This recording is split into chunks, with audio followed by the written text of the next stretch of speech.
बच्चों एक सवाल है। सवाल ये है कि राम और श्याम दोनों बस में साथ में जा रहे थे और एक तीसरा पर्सन जो कि रोड पे कहीं पे खड़ा है वो बोल रहा है कि चूंकि बस चल रही है राम भी चल रहा है। बट श्याम उसी टाइम पे जो उसका को पैसेंजर है वो बोल रहा है कि राम तो नहीं चल रहा है। क्यों? क्योंकि राम तो कई टाइम से मेरे ही साथ बैठा हुआ है। तो अब मुझे बताओ कि राम चल रहा है एक्चुअल में या राम नहीं चल रहा है। अब ये सवाल जो है ना आपको मोशन चैप्टर के अंदर घुसने में ना आपको मदद करेगा। ठीक है, तो इस बात को ध्यान रखिएगा, इसका आंसर हम आपको देते हैं। ये सवाल का जो आंसर है ना ये दोनों अपने अपने जगह पे सही हैं। इसीलिए बोला जाता है कि मोशन जो है ना ये एक रिलेटिव टर्म है, एब्सोल्यूट टर्म नहीं है। समझाता हूं क्या मतलब है। रिलेटेड टू ये जो तीसरा पर्सन है ना, ये जो तीसरा पर्सन था जो बोल रहा था कि रुका हुआ है, तीसरे पर्सन के लिए राम जो है वो चल रहा है, लेकिन श्याम के लिए राम रुका हुआ है। ये दोनों बात सही है। क्यों? क्योंकि श्याम देख रहा है कि वो बहुत देर से मेरे बगल में बैठा है, वो कहीं नहीं जा रहा है। इसका मतलब कि श्याम के लिए ना, श्याम के रिस्पेक्ट में राम जो है कहीं नहीं चल रहा है, कहीं भी नहीं जा रहा है। बट जो तीसरा पर्सन है वो देख रहा है कि देखो बस भी जा रही है और राम भी चला गया, तो राम जो है वो तीसरे पर्सन के रिस्पेक्ट में ये चल रहा है। मतलब ये एक रिलेटिव टर्म है। Related to the third person Ram is moving, related to Shyam Ram is not moving. तो इसीलिए हम लोग यहां पे लिख दिया है कि कंक्लूजन क्या है यहां पे कि that motion is a relative term, it depends on observer. Observe कौन कर रहा है ना इस बात पे डिपेंड करता है कि कोई पर्सन मोशन में है या फिर नहीं है। मतलब यहां पे क्या लिखा है मैंने कि मोशन जो होता है ना ये एक motion is not an absolute term. Motion absolute term नहीं। एब्सोल्यूट टर्म मतलब होता है जो सब के लिए सही है। जैसे मैं बोल रहा हूं कि देखो सन जो है ना वो उगता है, राइज करता है ईस्ट डायरेक्शन में, तो तुम ये नहीं बोल सकते कि नहीं मैं तो कहीं और से देख रहा था इसलिए मुझे लगा कि ये पश्चिम से उग रहा है। क्यों नहीं बोल सकते? क्योंकि ये एक यूनिवर्सल बात है, ये एक एब्सोल्यूट बात है, ठीक है, जो सब के लिए सही है। हम लोग देख रहे हैं यहाँ पे चैप्टर नंबर 4 जो कि 9th क्लास का साइंस चैप्टर है जिसका पूरा नाम है डिस्क्राइबिंग मोशन अराउंड अस। पहले इस चैप्टर का नाम केवल मोशन हुआ करता था, इस बार थोड़ा सा लेंदी सा नाम रख दिया है। थोड़ा एक्सप्लेन करता है ये चैप्टर खुद से कि इस मोशन चैप्टर में हम क्या क्या पढ़ रहे होंगे। ओके, तो देखो यहाँ पे एक खूबसूरत सा डायग्राम बना हुआ है जिसमें एक लड़का है एक लड़की है, दोनों आपस में जा रहे हैं, दोनों बस को देख रहे हैं, ट्रक को देख रहे हैं, ट्रक पे कुछ कुछ लिखा हुआ है। एनीवे ये दिखा रहा है कि दैट ये दोनों मोशन में है किसी और पर्सन के लिए। अगर मैं आपसे पूछूं कि देखो अभी राइट नाउ मैं मोशन में हूं या नहीं हूं, अब दिख रहा है कि मैं बैठ के शूट कर रहा हूं लैपटॉप के सामने, मतलब मैं रेस्ट पे हूं, लेकिन किसके लिए? तो इस रूम में अगर कोई और इंसान होता तो मैं उसके लिए, या फिर इस रूम में हर चीज जो यहां पे पड़ी हुई है उसके रिस्पेक्ट में मैं क्या हूं? रेस्ट पे हूं। लेकिन सोचो अगर यूनिवर्स में, ठीक है, मान लो यहां पे हम अर्थ पे हैं, ये रहा हमारा अर्थ, और यहां पे बैठ के ना कोई हम लोग को देख रहा हो, ठीक है, यहां पे एक इंसान है जो बैठ के देख रहा है। उल्टा बना दिया क्या मैंने? ये देखो यहां पे बैठ के कोई इंसान देख रहा है हम लोग को, तो क्या देख रहा है कि अच्छा अर्थ जो है ना वो गोल गोल घूम रही है सन के चारों तरफ, और इस पे बैठा हुआ मैं हूं राहुल, है ना, राहुल भी जो है वो क्या हो रहा है? सर्कुलर मोशन कर रहा है। ओके, तो अब बताओ क्या हुआ? मैं जो हूं जो कि अपने स्टूडियो में बैठ के शूट कर रहा हूं, ये इस इंसान के लिए क्या है? मोशन में है। लेकिन अगर यही रूम में कोई और पर्सन होता तो उसके लिए मैं क्या होता? रेस्ट पे होता। ठीक है, तो कहीं ना कहीं से तुम उसको देखोगे ना कोई भी चीज को, तो हर चीज मूव हो रही है। ठीक है, इसीलिए यहां पे लिखा हुआ है कि everything in the nature is in motion. ठीक है, तो ये बात समझ में आ गई। ये एक यूनिवर्सल बात है कि हर चीज मोशन में है किसी ना किसी के रेस्पेक्ट में, किसी ना किसी ऑब्जर्वर के लिए। ओके, अब देखो नेक्स्ट अपना बात आता है कि यही चीज को डिफाइन कैसे करता है, मोशन क्या होता है। तो यहां पे लिख रखा है हमने कि motion is said, a body is said to be in motion if an object change its position with respect to its surrounding. ये बात बढ़िया है। देखो क्या बोलता है ना कि मैं अपने सराउंडिंग के रिस्पेक्ट में मेरा पोजीशन चेंज हो। अगर देखो जैसे मैं यहां हूं, अब मैं खिसक के ना यहां चला गया, तो मैं अपने सराउंडिंग के रिस्पेक्ट में क्या हो रहा है? मेरा पोजीशन बदल रहा है। मान लो अगर स्केल होता तो यहाँ पे 0 होता, मैं खिसक के कहाँ आ गया? 2 पे आ गया। तो बताओ मैं मोशन में हूं कि नहीं? तो स्केल हमारा क्या हो गया? सराउंडिंग हो गया। ठीक है, जैसे यहाँ पे डायग्राम वाइज सोचा जाए, अगर मान लो ये स्केल रखा हुआ है, ठीक है, ये स्केल है, इसमें मार्किंग बनी हुई है 1 2 3 4 5 इस तरीके से बना हुआ है। पहले ऑब्जर्वर यहाँ पे था, या पहले एक इंसान या ऑब्जेक्ट यहाँ पे था, कहाँ पे था? 0 पे था। अब वो पहुंच गया 2 पे, यहां पहुंच गया। तो आप मुझे बता सकते हो कि इसका पोजीशन चेंज हुआ कि नहीं? पोजीशन तो चेंज हुआ है। किसके रिस्पेक्ट में? स्केल के रिस्पेक्ट में। स्केल के रिस्पेक्ट में इसका पोजीशन क्या हुआ? चेंज हुआ। तो हम क्या बोलेंगे कि जब भी किसी इंसान का, जब भी किसी बॉडी का पोजीशन चेंज हो रहा होता है with respect to the surrounding, तो हम इसको क्या बोलते हैं कि मोशन में है, कोई ऑब्जेक्ट मोशन में है। क्या आपको ये बात समझ में आ रही है? गुड। अब क्या करना है, इस डेफिनेशन को थोड़ा लिखते हुए चलना है। अभी यार ये फन नहीं है, ठीक है, हम लोग चीजों को फन वे में समझ सकते हैं, बट साइंस जो है ना वो पूरा का पूरा फन नहीं है, आपको याद भी रखने पड़ते हैं ताकि आप एग्जाम में लिख भी पाओ, कोई पूछे तो उसको बता भी पाओ। इसी तरीके से जैसे आपने मोशन को डिफाइन किया, वैसे रेस्ट को भी डिफाइन कर सकते हैं। क्या बोल सकते हो कि a body is said to be in rest if an object do not change its position नहीं बदले with respect to its surrounding के रिस्पेक्ट में अगर कोई पोजीशन नहीं बदलता है ना, तो हम उसको क्या बोलते हैं, रेस्ट पे है। फिर से एग्जांपल लेते हैं, देखो यहाँ पे 0 है, यहाँ पे 1 है, यहाँ पे 2 है। एक इंसान यहाँ पे खड़ा था, कुछ देर के बाद मैं पूछा कहाँ पे हो, उसने बोला 0 पे। फिर मैं पूछा कहाँ पे हो कुछ देर के बाद, तो उसने बोला 0 पे। अब देख रहे हो उसका पोजीशन नहीं बदल रहा है टाइम के हिसाब से, सराउंडिंग के हिसाब से, तो हम क्या बोलेंगे कि ये इंसान किस पे है, ये इंसान इस स्केल के रिस्पेक्ट में या यहाँ पे जो भी चीजें रुकी हुई है उन सब के रिस्पेक्ट में ये क्या है, रेस्ट पे है। ठीक है, तो रेस्ट एंड मोशन वाली बात समझ में आ गई। अब चलते हैं अपने नेक्स्ट टॉपिक पे, देखो कि ये टाइप्स ऑफ मोशन क्या होता है। तो देखो मोशन के जो टाइप्स है ना, वो यहाँ पे जो हम लोग को पढ़ना है वो है हमारे पास कि अच्छा ये सारे के सारे जो मोशन हम लोग पढ़ रहे हैं ना, तुमने पढ़ा है ना कि क्लास 7 में 8 में कि बहुत तरह के मोशन होते थे। कौन कौन से, तो देखो सर्कुलर मोशन हुआ करता था, पेंडुलम वाला मोशन याद है, टू एंड फ्रो मोशन उसको बोलते हैं, टू एंड फ्रो मोशन हुआ करता था।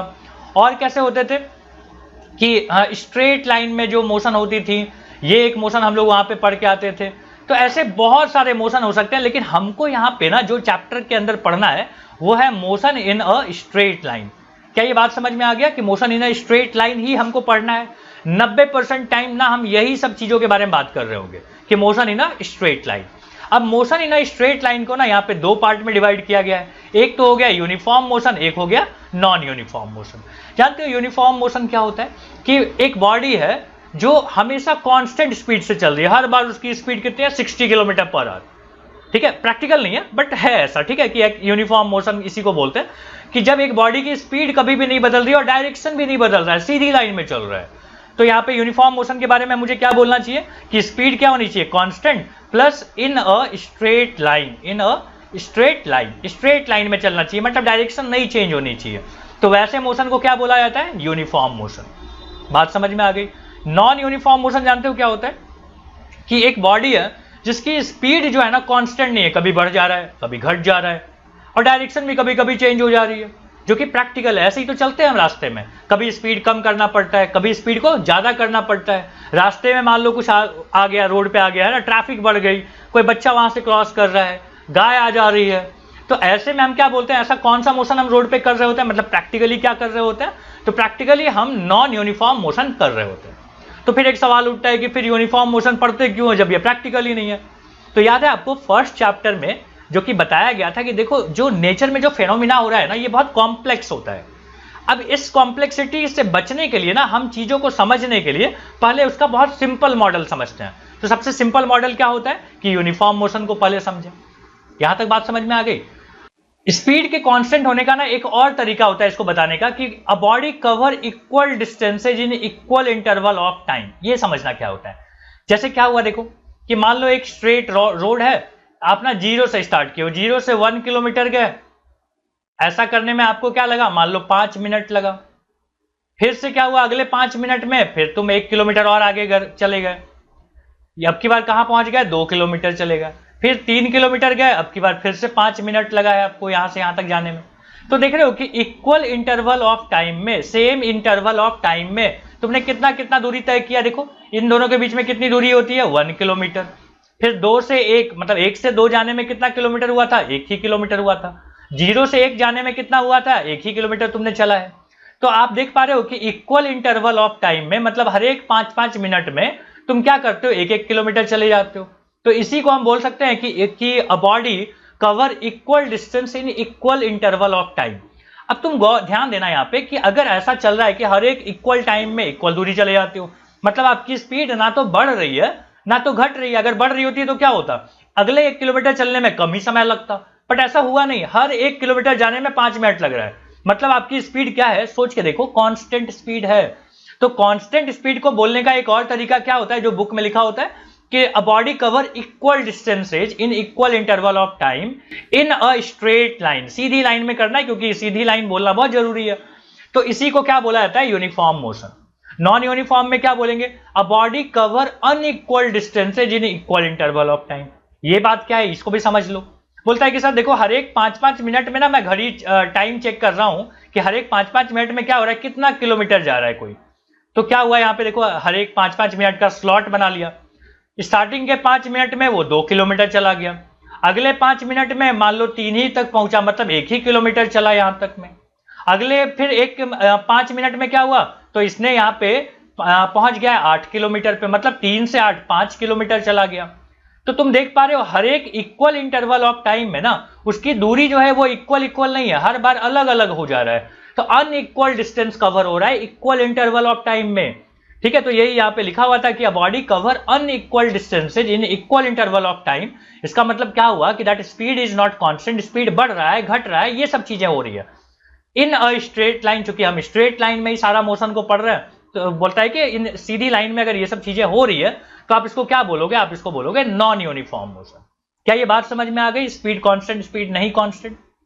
ओके, अब अगर बॉडी मान लो नॉन यूनिफॉर्म मोशन कर रहा है तो ये दो चीजें हो सकती है, या तो स्पीड बढ़ रही होगी या तो स्पीड घट रही होगी, या फिर क्या हो रहा होगा, स्पीड हर बार अलग अलग हिसाब से बढ़ रही होगी।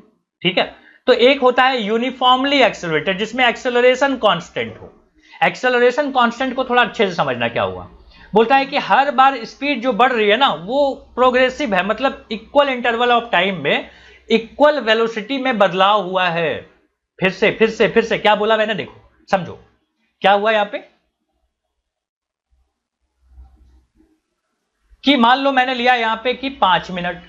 ठीक है, अगेन 5-5 मिनट वाला एग्जांपल ले लेते हैं। यहां पे भी 5 मिनट का इंटरवल है, यहां पे भी 5 मिनट का इंटरवल है।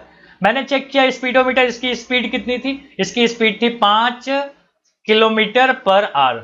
अब उसकी स्पीड कितनी हो गई है देखो कुछ देर के बाद, 10 किलोमीटर पर आवर। और अगले बार में कितना हो गया है? 15 किलोमीटर पर आवर। तो अब मुझे बताओगे कि चेंज इन स्पीड कितना हुआ है इस इंटरवल में, लास्ट वाला इंटरवल में? तो 5 किलोमीटर पर आवर का चेंज आया है। यहां पे कितना चेंज आया है देखो, तो अगेन 5 किलोमीटर पर आवर का चेंज आया है। और स्टार्टिंग में तो 0 था ना, तो 0 से 5 किलोमीटर पर आवर जाने में कितना स्पीड में बदलाव आया? 5 किलोमीटर पर आवर का बदलाव आया है। मतलब हर बार जो चेंज इन वेलोसिटी है ना, या स्पीड बोल दो अभी, चेंज इन स्पीड जो है ना हर बार वो क्या है? सेम है, कांस्टेंट है। अगर चेंज इन स्पीड जो है वो हर बार कांस्टेंट है तो इसी को हम क्या बोलते हैं? एक्सेलरेशन जो है ना वो यूनिफॉर्म है, यूनिफॉर्म एक्सेलरेशन, यूनिफॉर्म एक्सेलरेशन। फिर आता है सवाल कि अरे यार ये एक्सेलरेशन क्या होता है, इसको भी समझ लो।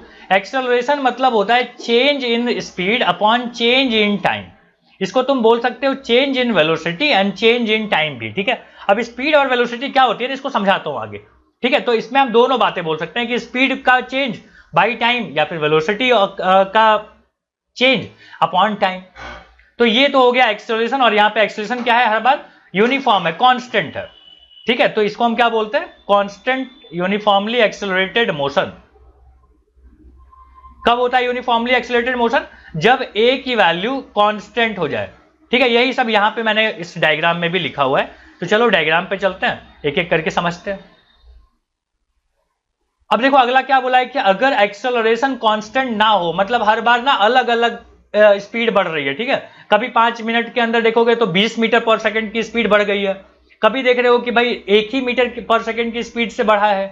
तो अगर acceleration change in velocity constant नहीं है इक्वल इंटरवल ऑफ टाइम में, तो हम उसको क्या बोलते हैं? एक्सेलरेशन कांस्टेंट नहीं है। तो हम उसको क्या बोलते हैं? एक्सेलरेशन यहां पे कांस्टेंट नहीं है। ठीक है, एग्जाम्पल देख लो। जैसे यहाँ पे एग्जाम्पल में लिया है कि car starting from rest. Car जब रेस्ट से स्टार्ट हो रहा है तो ये एक्सेलरेटेड मोशन है। साइक्लिस्ट जो है ना वो स्पीड को बढ़ा रहा है, तो स्पीड बढ़ाना मतलब एक्सेलरेट कर रहा है। अब ऐसा वाला एग्जाम्पल बाइक में होता है कि एक्सेलरेट कर दिया, मतलब एक्सेलरेशन, एक्सेलरेटर से क्या करते हैं? एक्सेलरेट करते हैं।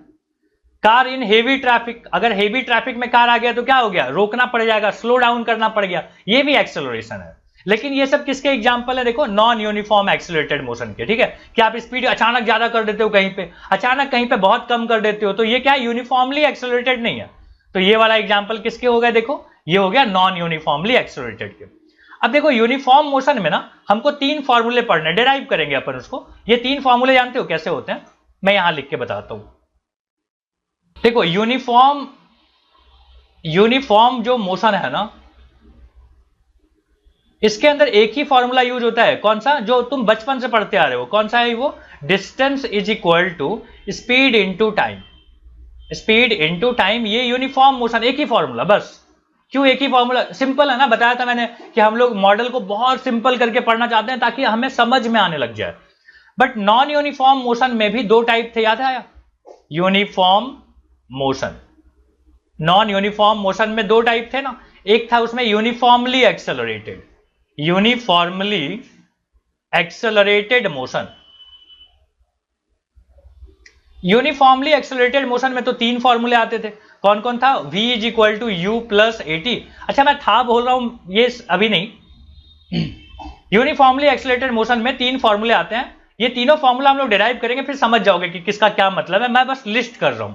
s इज इक्वल टू होता है ut plus half a t square, और तीसरा जानते हो क्या होता है कि v square is equal to u square plus 2as।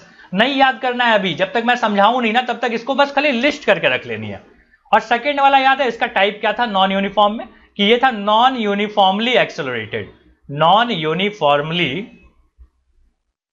Accelerated motion.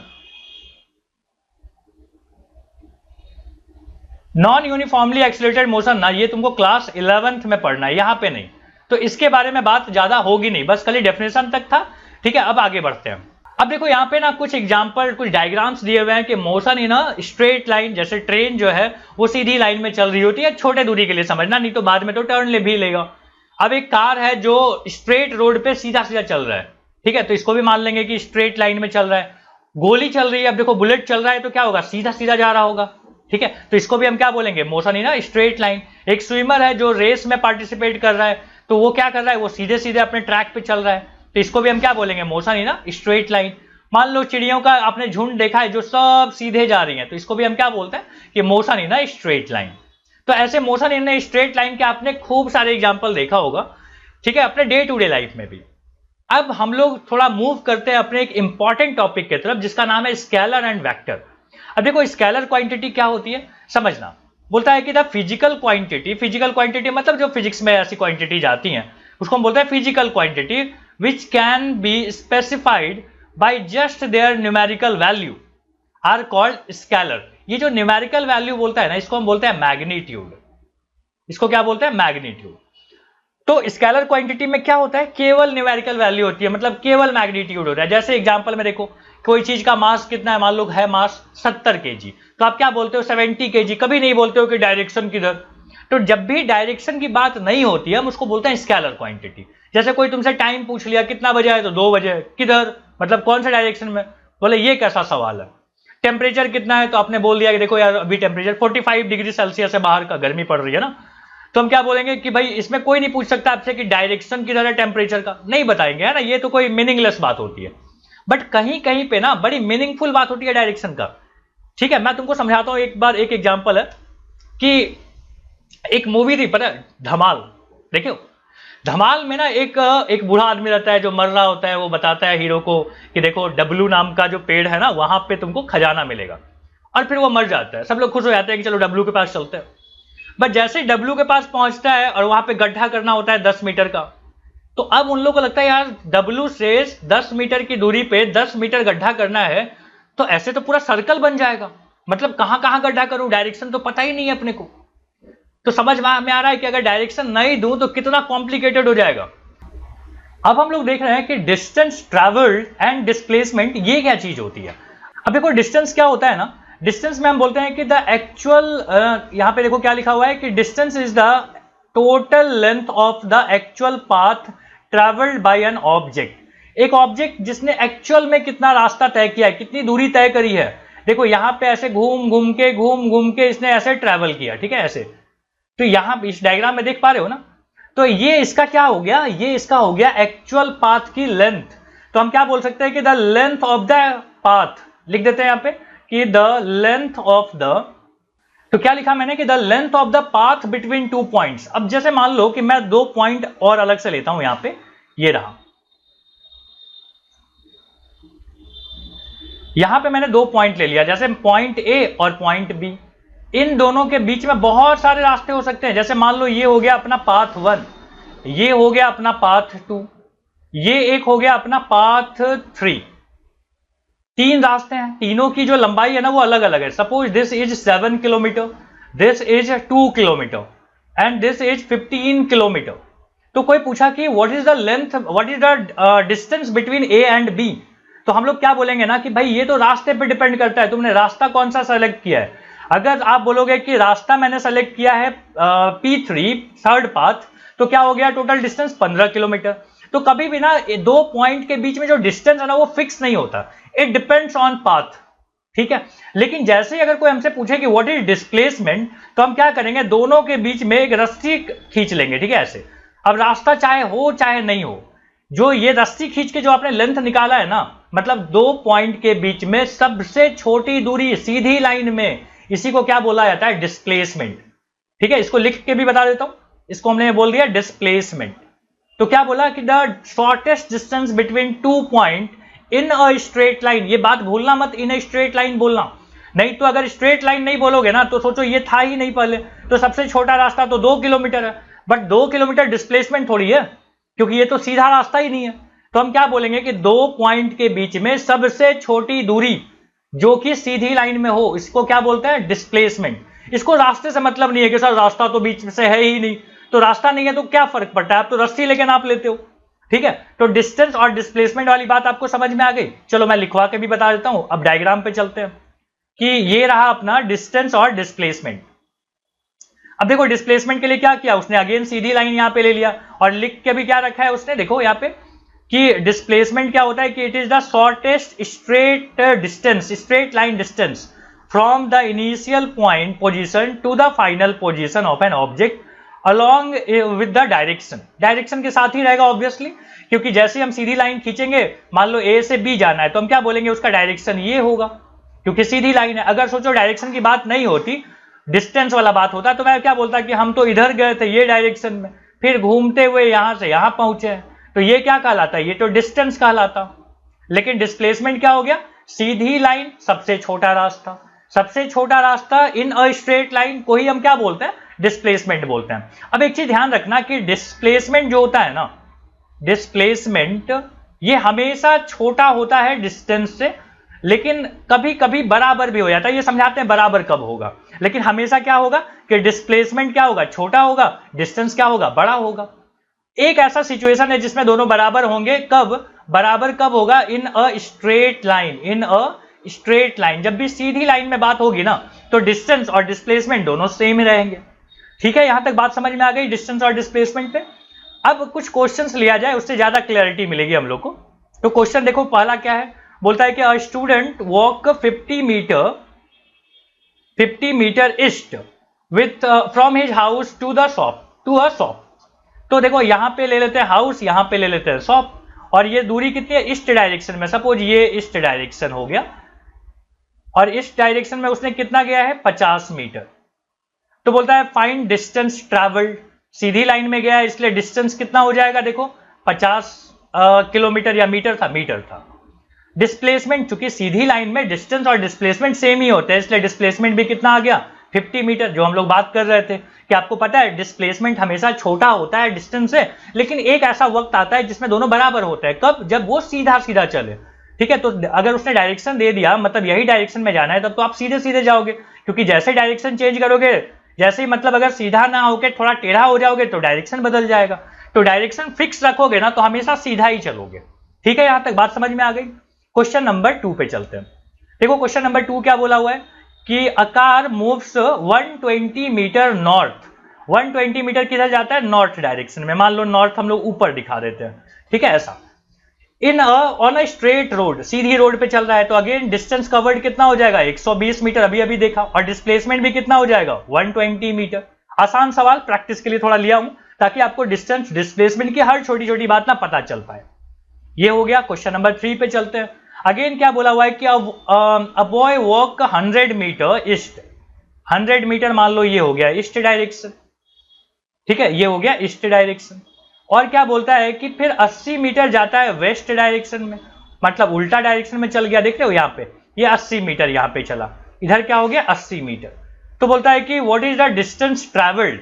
अब देखो डिस्टेंस ट्रेवल्ड में क्या पढ़ा था, द एक्चुअल डिस्टेंस उसने कितना कवर किया है। तो देखो गया 100 मीटर, वापस लौटा है 80 मीटर, तो इसका मतलब क्या हो गया 100 मीटर चला पहले, बाद में 80 चला, तो क्या हो जाएगा 180 मीटर आ जाएगा। बट डिस्प्लेसमेंट में क्या होता है ना, इनिशियल से, ये इनिशियल पॉइंट था और ये फाइनल पॉइंट है, इन दोनों के बीच में सबसे छोटी दूरी सीधी लाइन में कौन सा होगा, यही होगा। और ये कितना है देखो, पूरा 100 था, इसमें से 80 तो वापस आ गया, तो चला कितना 20 मीटर ही ना। तो हम क्या बोलेंगे कि यहाँ पे आ गया 100 में से 80 माइनस कर लिया। क्यों माइनस किया, क्योंकि ये लौट के आ गया, तो फाइनली वो 20 मीटर आगे बढ़ा, सब कुछ होके 20 मीटर आगे बढ़ा ना। हाँ चला 180 है, लेकिन क्या हुआ चल के गया कितना है 20 मीटर गया, ठीक है। तो 20 मीटर डिस्प्लेसमेंट है, एक्चुअल रास्ता की लंबाई नहीं है। एक्चुअल रास्ते की लंबाई कौन सी है 180 मीटर, और एक्चुअल रास्ते की लंबाई को क्या बोला जाता है, डिस्टेंस बोला जाता है। तो क्वेश्चन नंबर 3 आपको समझ में आ गया। चलो अब चलते हैं क्वेश्चन नंबर 4 पे। देखो क्वेश्चन नंबर 4 और 5 एक साथ लिख दिया मैंने, चलो ठीक है, यहाँ पे क्वेश्चन नंबर 4 का सोच लेते हैं।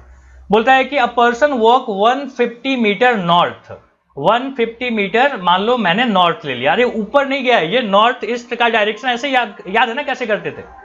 तो 150 मीटर वो कहां गया, नॉर्थ में गया, और वापस कितना आ गया देखो 200 मीटर आ गया, 200 मीटर थोड़ा आगे बढ़ गया होगा ना ये, तो 200 मीटर ये रहा, ठीक है। 150 मीटर गया, लौट के आया 200 मीटर।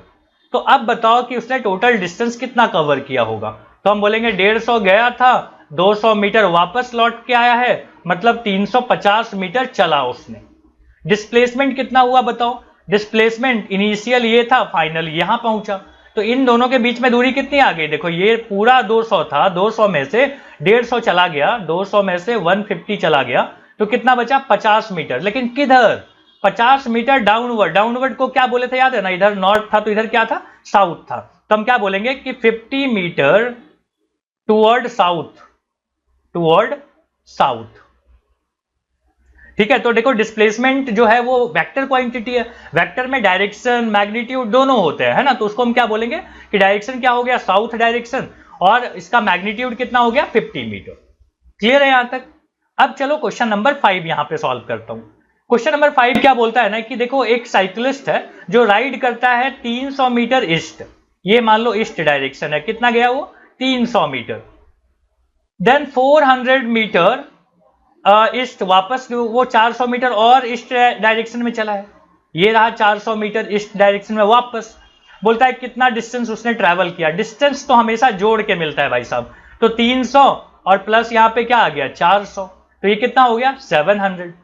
और क्या बोल रहा है डिस्प्लेसमेंट बता दो, देखो डिस्प्लेसमेंट के लिए इनिशियल से फाइनल के बीच की दूरी बतानी होती है, और इनिशियल से फाइनल के बीच की दूरी इतना बड़ा है, तो ये क्या आ गया देखो ये आ गया 300 और प्लस 400 अगेन, ये क्या हो गया 700। तो दिख रहा है कि जब भी आप सीधी लाइन में चलते हो ना, तो वहां पे क्या होता है, वहां पे कि इनिशियल से फाइनल के बीच की जो दूरी होती है उसी को हम क्या बोलते हैं डिस्प्लेसमेंट। और मैं क्या बोल रहा था कि सीधी लाइन में ना डिस्टेंस और डिस्प्लेसमेंट सेम होते हैं, तो यहां पे भी सेम आ गया आंसर। तो क्वेश्चन नंबर 5 यहां पे हो गया कंप्लीट। क्वेश्चन नंबर देखो 6 क्या बोला हुआ है कि a man walk 300 metre east, अब 300 मीटर वो ईस्ट चलता है, तो ये रहा मान लो 300 मीटर ईस्ट। और क्या बोलता है कि 400 मीटर नॉर्थ, अब देखो ईस्ट से जो नॉर्थ होगा वो तो परपेंडिकुलर होगा, समझ रहे हो ना, अगर ईस्ट इधर है तो नॉर्थ किधर आएगा, नॉर्थ इधर या इधर आ सकता है ना, तो दोनों आपस में क्या होंगे परपेंडिकुलर होंगे।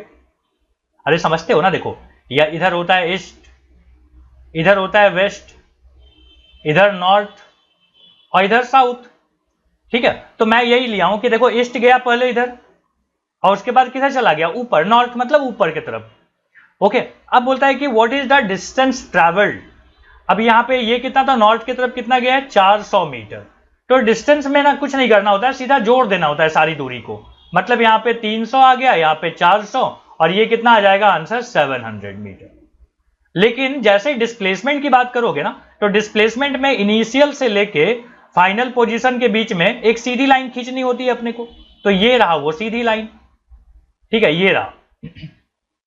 अब ये आपको नहीं लगता कि ये हाइपोटेनियस है, राइट एंगल ट्राइंगल हाइपोटेनियस, तो यहाँ पे पाइथागोरस थ्योरम यूज कर सकते हो। मान लो ये s है, तो हम यहाँ पे क्या बोलेंगे, s square is equal to 300 का स्क्वायर प्लस 400 का स्क्वायर। ये कितना आ जाएगा, देखो 900 का 900 आ जाएगा, 900 नहीं, एक 2 जीरो और रहेंगे, और यहाँ पे कितना हो जाएगा 16 एंड 4 टाइम्स 0, तो ये कितना हो जाएगा 25, 16 प्लस 9 25 और 4 बार 0। अगर तुम्हें s चाहिए तो इसका स्क्वायर रूट निकालना पड़ेगा, और स्क्वायर रूट निकालोगे तो ये कितना आ जाएगा 500 मीटर।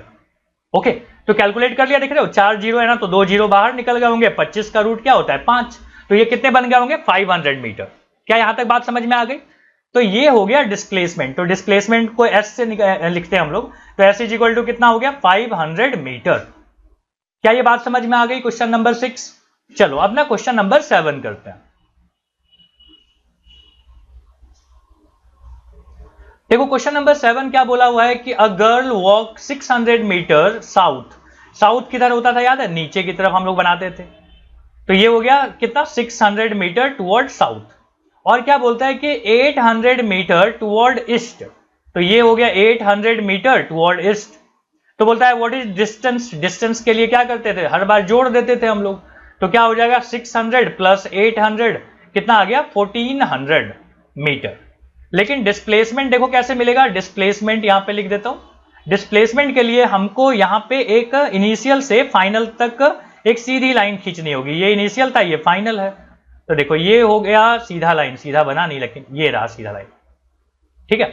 तो ये सीधा लाइन आपको नहीं लग रहा है कि 90 डिग्री ये हाइपोटेनियस है, तो हाइपोटेनियस को मैं यहाँ पे s लिख रहा हूं, मान लो इसको h ना लिख के s लिख दे रहा हूं, तो s square is equal to क्या हो जाता है 600 का स्क्वायर प्लस 800 का स्क्वायर। समझ लो ना, ये परपेंडिकुलर है, ये बेस है, तो p square plus b square लिखते थे, तो ये कितना हो जाएगा 36 एंड 4 टाइम्स 0, 8 8 जा क्या होता है 64, अगेन 4 टाइम्स 0, तो ये आ जाएगा 100 और 4 टाइम्स 0 आ जाएंगे। ये s स्क्वायर की वैल्यू है, लेकिन हमको तो s चाहिए था, तो इसको रूट में लिखना पड़ेगा। अब देखो कितने जीरो बाहर निकल जाएंगे, 2 जीरो तो बाहर निकल गए, और 100 का रूट कितना होता है 10 होता है, तो मतलब यहाँ पे आ गया 1000 मीटर। ठीक है, ये हो गया क्वेश्चन नंबर 7। अब देखो क्वेश्चन नंबर 8 क्या बोलता है ना कि a dog run around a square park. ये रहा अपना स्क्वायर पार्क, जिसका नाम रख देते हैं ABCD। अब एक कुत्ता है जो क्या कर रहा है स्क्वायर पार्क में, जो कि 100 मीटर का था हर एक उसका एज, ठीक है, लेंथ जो है थी वो हर बार 100 मीटर थी, ये 100 है, ये भी 100 है, ठीक है, ये भी 100 है और ये भी 100 है, स्क्वायर है ना, तो हर एक साइड इक्वल होंगे। और क्या बोलता है and return to the starting point after completing 1 round. एक डॉग है जो ऐसे ऐसे घूम के वापस एक राउंड लगा के वहीं पहुंच गया, तो बोलता है कि बताओ टोटल डिस्टेंस कितना कवर किया होगा। तो यहां लिख देते हैं कि डिस्टेंस इज इक्वल टू क्या हो जाएगा कि 4 बार 100 तय किया ना उसने, देखो एक बार 100 यहां पे गया, फिर 100 वापस इधर आया, तो 100 100 एक बार और 100 और एक बार और 100, तो ये चारों को जोड़ोगे तो कितना आ जाएगा 400 मीटर। बट डिस्प्लेसमेंट की जब बात होगी तो बताओ कितना आएगा डिस्प्लेसमेंट। देखो इनिशियल और फाइनल यहीं पे तो है, इनिशियल भी यहीं पे फाइनल भी यहीं पे, तो दोनों के बीच में तो कोई दूरी नहीं है इनिशियल और फाइनल पॉइंट के बीच में, तो हम क्या बोलेंगे डिस्प्लेसमेंट कितना हो जाता है 0 मीटर। तो समझ में आ रही है कि जब भी आप घूम फिर के वहीं पहुंच जाओ, ठीक है, जहां से चले थे, तो उसको हम क्या बोलते हैं डिस्प्लेसमेंट। ठीक है, अब जैसे देखो मान लो एक इंसान है जो बेड से उठा, दिन भर काम करके वही बेड पे चला गया, तो उसका दिन भर का डिस्प्लेसमेंट कितना हो जाएगा 0 हो जाएगा, क्योंकि वहीं से उठा था वहीं पे चला गया। ठीक है, तो इसको हम लोग क्या बोलते हैं कि जब भी एक राउंड वाला बात होता है ना, कि चाहे आप सीधा जाके वापस आओ, गोल गोल घूम के वापस आओ, स्क्वायर के फॉर्म में वापस आओ, लेकिन अगर आपने एक कंप्लीट राउंड लगा दिया ना, तो इसको हम क्या बोलते हैं कि डिस्प्लेसमेंट वहां पे 0 हो जाता है। ठीक है, चलो क्वेश्चन नंबर 9 पे चलते हैं। क्वेश्चन नंबर 9 देखो क्या बोला हुआ है कि a student walk 500 metre east and 120 metre west. ठीक है, और एक चीज बोला है कि देन 200 मीटर ईस्ट। एक एक करके सोचते हैं कि एक इंसान है, एक स्टूडेंट है जो कि वॉक किया कितना 500 मीटर ईस्ट के तरफ गया, ये रहा भाई 500 मीटर ईस्ट। वापस क्या बोलता है कि 120 मीटर वेस्ट आया है, ईस्ट के बाद वेस्ट 120 आया होगा, देखो यहां पहुंच गया होगा घूम के यहां से यहां तक में। ठीक है, तो ये आ रहा 120 मीटर। फिर क्या बोलता है कि देन 200 मीटर ईस्ट, फिर से यहां से क्या हुआ 200 मीटर ईस्ट के तरफ गया, ये रहा समझ रहे हो क्या क्या हो रहा है? पहले वो कहां से चला था, देखो यहां से 500 मीटर दूरी तक गया, वापस कितना आया 120। तो देखो पहले हम क्या बोलेंगे ना कि यहाँ पे डिस्टेंस की बात हो रही है, तो डिस्टेंस में तो सबको ऐड ही करना होता है, उसमें तो कोई दिक्कत नहीं है। तो 150, 120, फिर 200, ये सब मिला के कितना हो जाएगा 820 रुपये। ठीक है, 820 मीटर, रुपीज नहीं भाई, सेकंड में बोलता है डिस्प्लेसमेंट कितना हुआ। देखो फाइनली सोचो कि इनिशियल यहां से लेके तुम यहीं तक पहुंचे हो ना, तो दिस इज कॉल्ड डिस्प्लेसमेंट। ठीक है, रेड पेन से लिख देते हैं इसको कि ये दूरी आपने तय किया है यहां से यहां तक। अब सोचो कितना गए हो गया आप। तो हमने बोला यहां तक, तो देखो यार क्या होता है, यहां तक तो 500 मीटर है, 500 मीटर है, और उसके बाद तुम कितना आगे गए, देखो तो ये 120 वापस गए थे, 120 यहां तक आए थे, बचा आपके पास 80, तो 80 मीटर और इधर आए हो। सोच के देखो, सोच के कितना आ गया 500 प्लस 80। और अगर मान लो ऐसे नहीं समझ में आया कि सर पता नहीं क्या बोल दिया आपने, तो एक काम करते हैं, सॉल्व करते हैं और दूसरे तरीके से।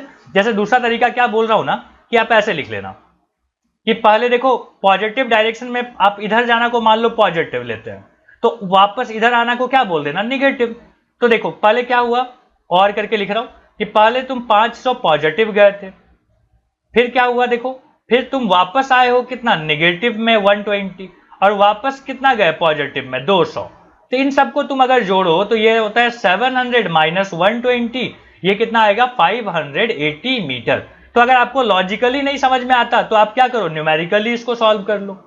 कि अपोजिट डायरेक्शन में जाओगे तो भाई क्या होगा, माइनस ले लेंगे, सीधा ऑनवर्ड जर्नी की तरफ जाओगे तो क्या करेंगे, पॉजिटिव ले लेंगे। क्वेश्चन नंबर 9 हो गया यहां पे सॉल्व। अब करते हैं क्वेश्चन नंबर 10 सॉल्व। देखो क्वेश्चन नंबर 10 क्या बोलता है ना कि एक शिप है जो सेल कर रहा है 3 किलोमीटर ईस्ट डायरेक्शन में, ये रहा 3 किलोमीटर ईस्ट डायरेक्शन। फिर क्या हुआ, बोलता है कि 4 किलोमीटर नॉर्थ, ये रहा अपना 4 किलोमीटर नॉर्थ। समझ में आ गया ना, देखो ईस्ट इधर होता है, नॉर्थ इधर लेते हैं, वेस्ट इधर होता है, ठीक है, और साउथ किधर लेते हैं, नीचे की तरफ लेते हैं। तो ये रहा। अब क्या बोलता है कि कैलकुलेट डिस्टेंस डिस्प्लेसमेंट, और क्या बोलता है कि the angle of displacement with east direction. ठीक है, निकाल लेंगे। देखो अब अगर हमको डिस्टेंस चाहिए तो डिस्टेंस में क्या करते थे, सिंपली सबको ऐड कर देते थे। तो 3 किलोमीटर प्लस 4 किलोमीटर मिला के कितना हो गया 7 किलोमीटर। डिस्प्लेसमेंट की बात अगर होगी तो क्या करोगे, देखो इनिशियल से फाइनल के बीच में एक सीधी लाइन खींच दोगे, और ये हाइपोटेनियस है इस ट्रायंगल का। तो बताओ हाइपोटेनियस का, इसको एस बोल रहा हूं, s is equal to s square is equal to क्या होगा 3 का स्क्वायर प्लस 4 का स्क्वायर। ये कितना आता है 16 प्लस 9 है ना, पहले 9 लिखना चाहिए था, 9 प्लस 16, ये कितना आ जाता है 25, और एस स्क्वायर 25 आ रहा है, तो एस कितना आ जाएगा, एस आ जाएगा रूट ऑफ 25, जिसको हम क्या बोलते हैं 5। तो ये आ गया 5 किलोमीटर, ये हो गया डिस्प्लेसमेंट। अब डायरेक्शन की बात कर लो, direction of displacement with east direction है ना, मतलब ये एंगल चाहिए आपको ये, तो हम क्या बोलेंगे, ये एंगल के लिए क्या बोलते हो बताओ। ध्यान देना यहां पे ट्रिग्नोमेट्री यूज कर रहा हूं मैं, ठीक है। तो ट्रिग्नोमेट्री के हिसाब से जानते हो क्या होता है कि परपेंडिकुलर और बेस को अगर डिवाइड कर दो ना, परपेंडिकुलर बाई बेस, ये होता है tan थीटा। कितना, tan थीटा। और देखो यहां पे क्या बोलेंगे कि tan थीटा, अरे थीटा से घबराओ मत भाई, ठीक है, फिजिक्स में ना धीरे धीरे समझ में आएगा, फोर्स में भी बात करेंगे अपन एंगल वगैरह की। तो हम एंगल को ना थीटा से रिप्रेजेंट करते हैं, जैसे कैसे वेरिएबल को आप रिप्रेजेंट करते हो एक्स वाई एस पी कुछ भी से ना, तो वैसे हम क्या बोलते हैं एंगल को डिनोट करने का ना एक स्पेशल नाम है थीटा, ठीक है, उसी से कर रहा है। और tan क्या होता है, tan थीटा मतलब होता है कि ratio of perpendicular upon base. Perpendicular कितना था, देखो डायग्राम में देखो 4 है, तो यहां पे कितना आ गया 4/3, तो tan theta is equal to कितना आ गया 4/3। तो थीटा जो है ना वो कितना होता है 53 डिग्री। ये मुझे याद है, ठीक है, तुम्हें याद रखने की जरूरत नहीं है, बट मुझे पता है तो इतना लिख सकते हो, नहीं तो क्या बोलोगे, नहीं तो आप बोल सकते हो कि थीटा इज इक्वल टू, अब देखो ट्रिग्नोमेट्री में ना हर चीज आपको हर एक वैल्यू नहीं पता होता है एंगल के फॉर्म में। अगर सोचो ऐसा आ जाए ना तो बड़ा सिंपल है, क्या बोल देना ना कि theta is equal to tan inverse of 4/3। देख रहे हो कैसे लिखा मैंने यहाँ पे, ये समझो कि tan जो है ना वो उधर चला गया इनवर्स बनने के लिए, तो क्या बोल देंगे कि theta is equal to tan inverse of 4/3। तो आपको ना ये एंगल याद रखने की जरूरत नहीं पड़ेगी और मैं आपको बोलूंगा भी नहीं कि आप इसको याद करो। ओके, तो चलते हैं क्वेश्चन नंबर 11 पे। अब देखो क्वेश्चन नंबर 11 क्या लिखा हुआ है कि a person walk 8 kilometre east, 6 kilometre north and 8 kilometre west. अब एक एक करके ना डायग्राम बनाते हैं। क्या बोलता है कि 8 किलोमीटर ईस्ट के तरफ जाओ, ये रहा 8 किलोमीटर ईस्ट। अगला क्या बोलता है 6 किलोमीटर नॉर्थ, ये रहा अपना 6 kilometre, this is in north direction. North पता है ना ऊपर होता है। उसके बाद फिर से क्या बोला हुआ है कि 8 किलोमीटर वेस्ट जाना है। तो वेस्ट याद है इधर होता है, देखो ये है अपना वेस्ट डायरेक्शन इधर। तो कितना जाना है ये 8 किलोमीटर। तो पहले गए आप ईस्ट, उसके बाद गए नॉर्थ, उसके बाद वापस किधर जा रहे हो, उसके बाद वापस जा रहे हो आप वेस्ट डायरेक्शन में। ओके, तो बोलता है कि बताओ यहाँ पे डिस्टेंस कितना हो जाएगा। तो यहाँ पे हम ले लेते हैं डिस्टेंस इज इक्वल टू होगा, सबको जोड़ दो, 8 + 6 + 8, तो 16 और 6 कितना हो गया 20 किलोमीटर। ठीक है, ये हो गया किलोमीटर, मीटर नहीं किलोमीटर। अब आता है डिस्प्लेसमेंट। देखो डिस्प्लेसमेंट के लिए क्या करते हैं ना, हम इनिशियल से फाइनल के बीच में एक लाइन खींच देते हैं। ठीक है, तो इनिशियल से फाइनल के बीच में कौन सा लाइन होगा, देखो ये लाइन रहा, दिख रहा है, और ये एक रेक्टेंगल बन गया है। तो बताओ अगर ये 6 है तो ये भी क्या होगा 6 होगा कि नहीं। So displacement is 6 kilometre toward, किधर होगा बताओ डायरेक्शन, टुवर्ड, ऊपर जाना को क्या बोलते थे अपन, नॉर्थ, टुवर्ड नॉर्थ। ठीक है, तो ये इनिशियल था, ये फाइनल है, समझ रहे हो ना। तो दोनों के बीच में तुमने लाइन खींचा तो डायरेक्शन भी बता दो। तो ऊपर की तरफ चुकी है तो ऊपर की तरफ को क्या बोलते हैं, नॉर्थ बोलते हैं। ठीक है, तो ये हो गया अपना। अच्छा, दोनों को बोलता है कंपेयर करके बताओ। तुम्हें याद है मैंने हर बार बताया है कि डिस्प्लेसमेंट क्या होता है, छोटा होता है, डिस्टेंस बड़ा होता है। और एक ऐसा केस आता है जिसमें दोनों बराबर होते हैं सीधी लाइन में, बट ये सीधी लाइन तो है नहीं, देख रहे हो बार बार टर्न हो जा रहा है, तो ये सीधा नहीं हुआ। तो यहां पे क्या हो रहा है देखो कि डिस्प्लेसमेंट छोटा है यहां पे किससे, डिस्टेंस से, और यही हम लोग एक्सपेक्ट भी कर रहे थे। ठीक है, तो ये हो गया अपना क्वेश्चन 11 क्वेश्चन हमने यहां पे ले लिया। अब कुछ सर्कल वाले क्वेश्चन ले लो। ठीक है, अब देखो हमारे पास एक क्वेश्चन नंबर 1 है कि हम एक इंसान ए पॉइंट से चल के चलते चलते चलते, समझ रहे हो ना, ऐसे करके चलते जा रहा है, यहां से ऐसे चलते चलते चलते और वापस यही पहुंच गया, मतलब बी पॉइंट पे पहुंचा, लेकिन बी और ए ना एक ही पॉइंट है समझो, घूम के वापस वही पहुंच गया।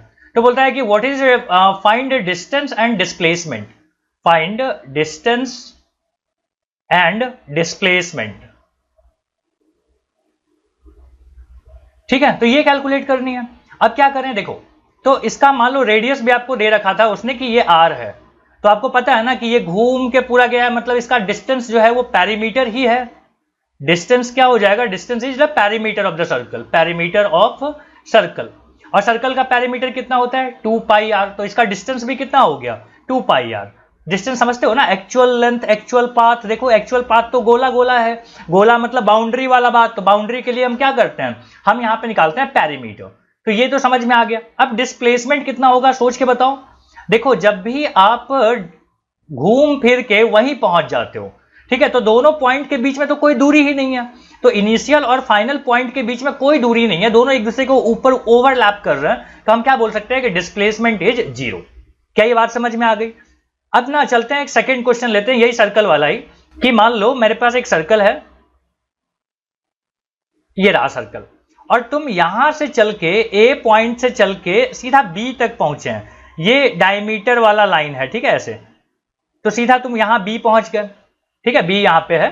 तो अब बोलता है कि हमको डिस्टेंस बताओ और डिस्प्लेसमेंट बताओ, तो डिस्टेंस भी बतानी है और डिस्प्लेसमेंट भी बतानी है, तो इसको कैलकुलेट कर सकते हो, बताओ।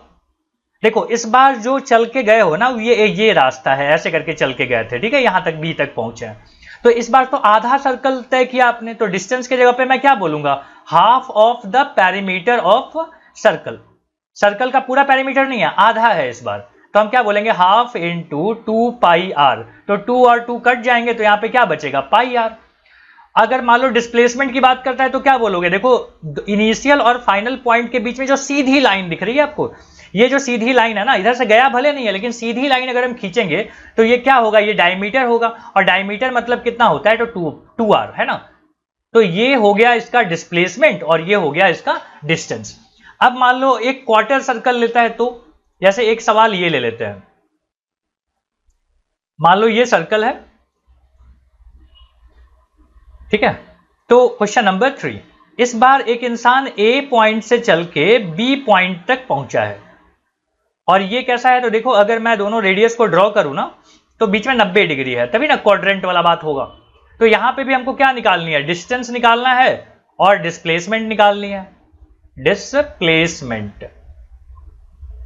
तो डिस्टेंस कितना हो जाएगा, तुम बोलेंगे 1/4 ऑफ द सर्कल, तो कितना हो जाएगा 2 पाई आर इंटू 1/4। तो ये कितना हो जाएगा, ये 2 यहां से 2 कट जाएंगे तो यहां पे बचेगा पाई आर अपॉन 2। ये क्या हो गया, ये हो गया डिस्टेंस। डिस्प्लेसमेंट कितना होगा, देखो डिस्प्लेसमेंट ये वाला लाइन होगा, ठीक है। और ये कैसे निकालोगे, तो देखो ये आर है, ये भी आर है और ये डिस्प्लेसमेंट है, तो आप बोल सकते हो कि s square is equal to r square plus r square. Pythagoras theorem use कर रहा हूं मैं यहाँ पे।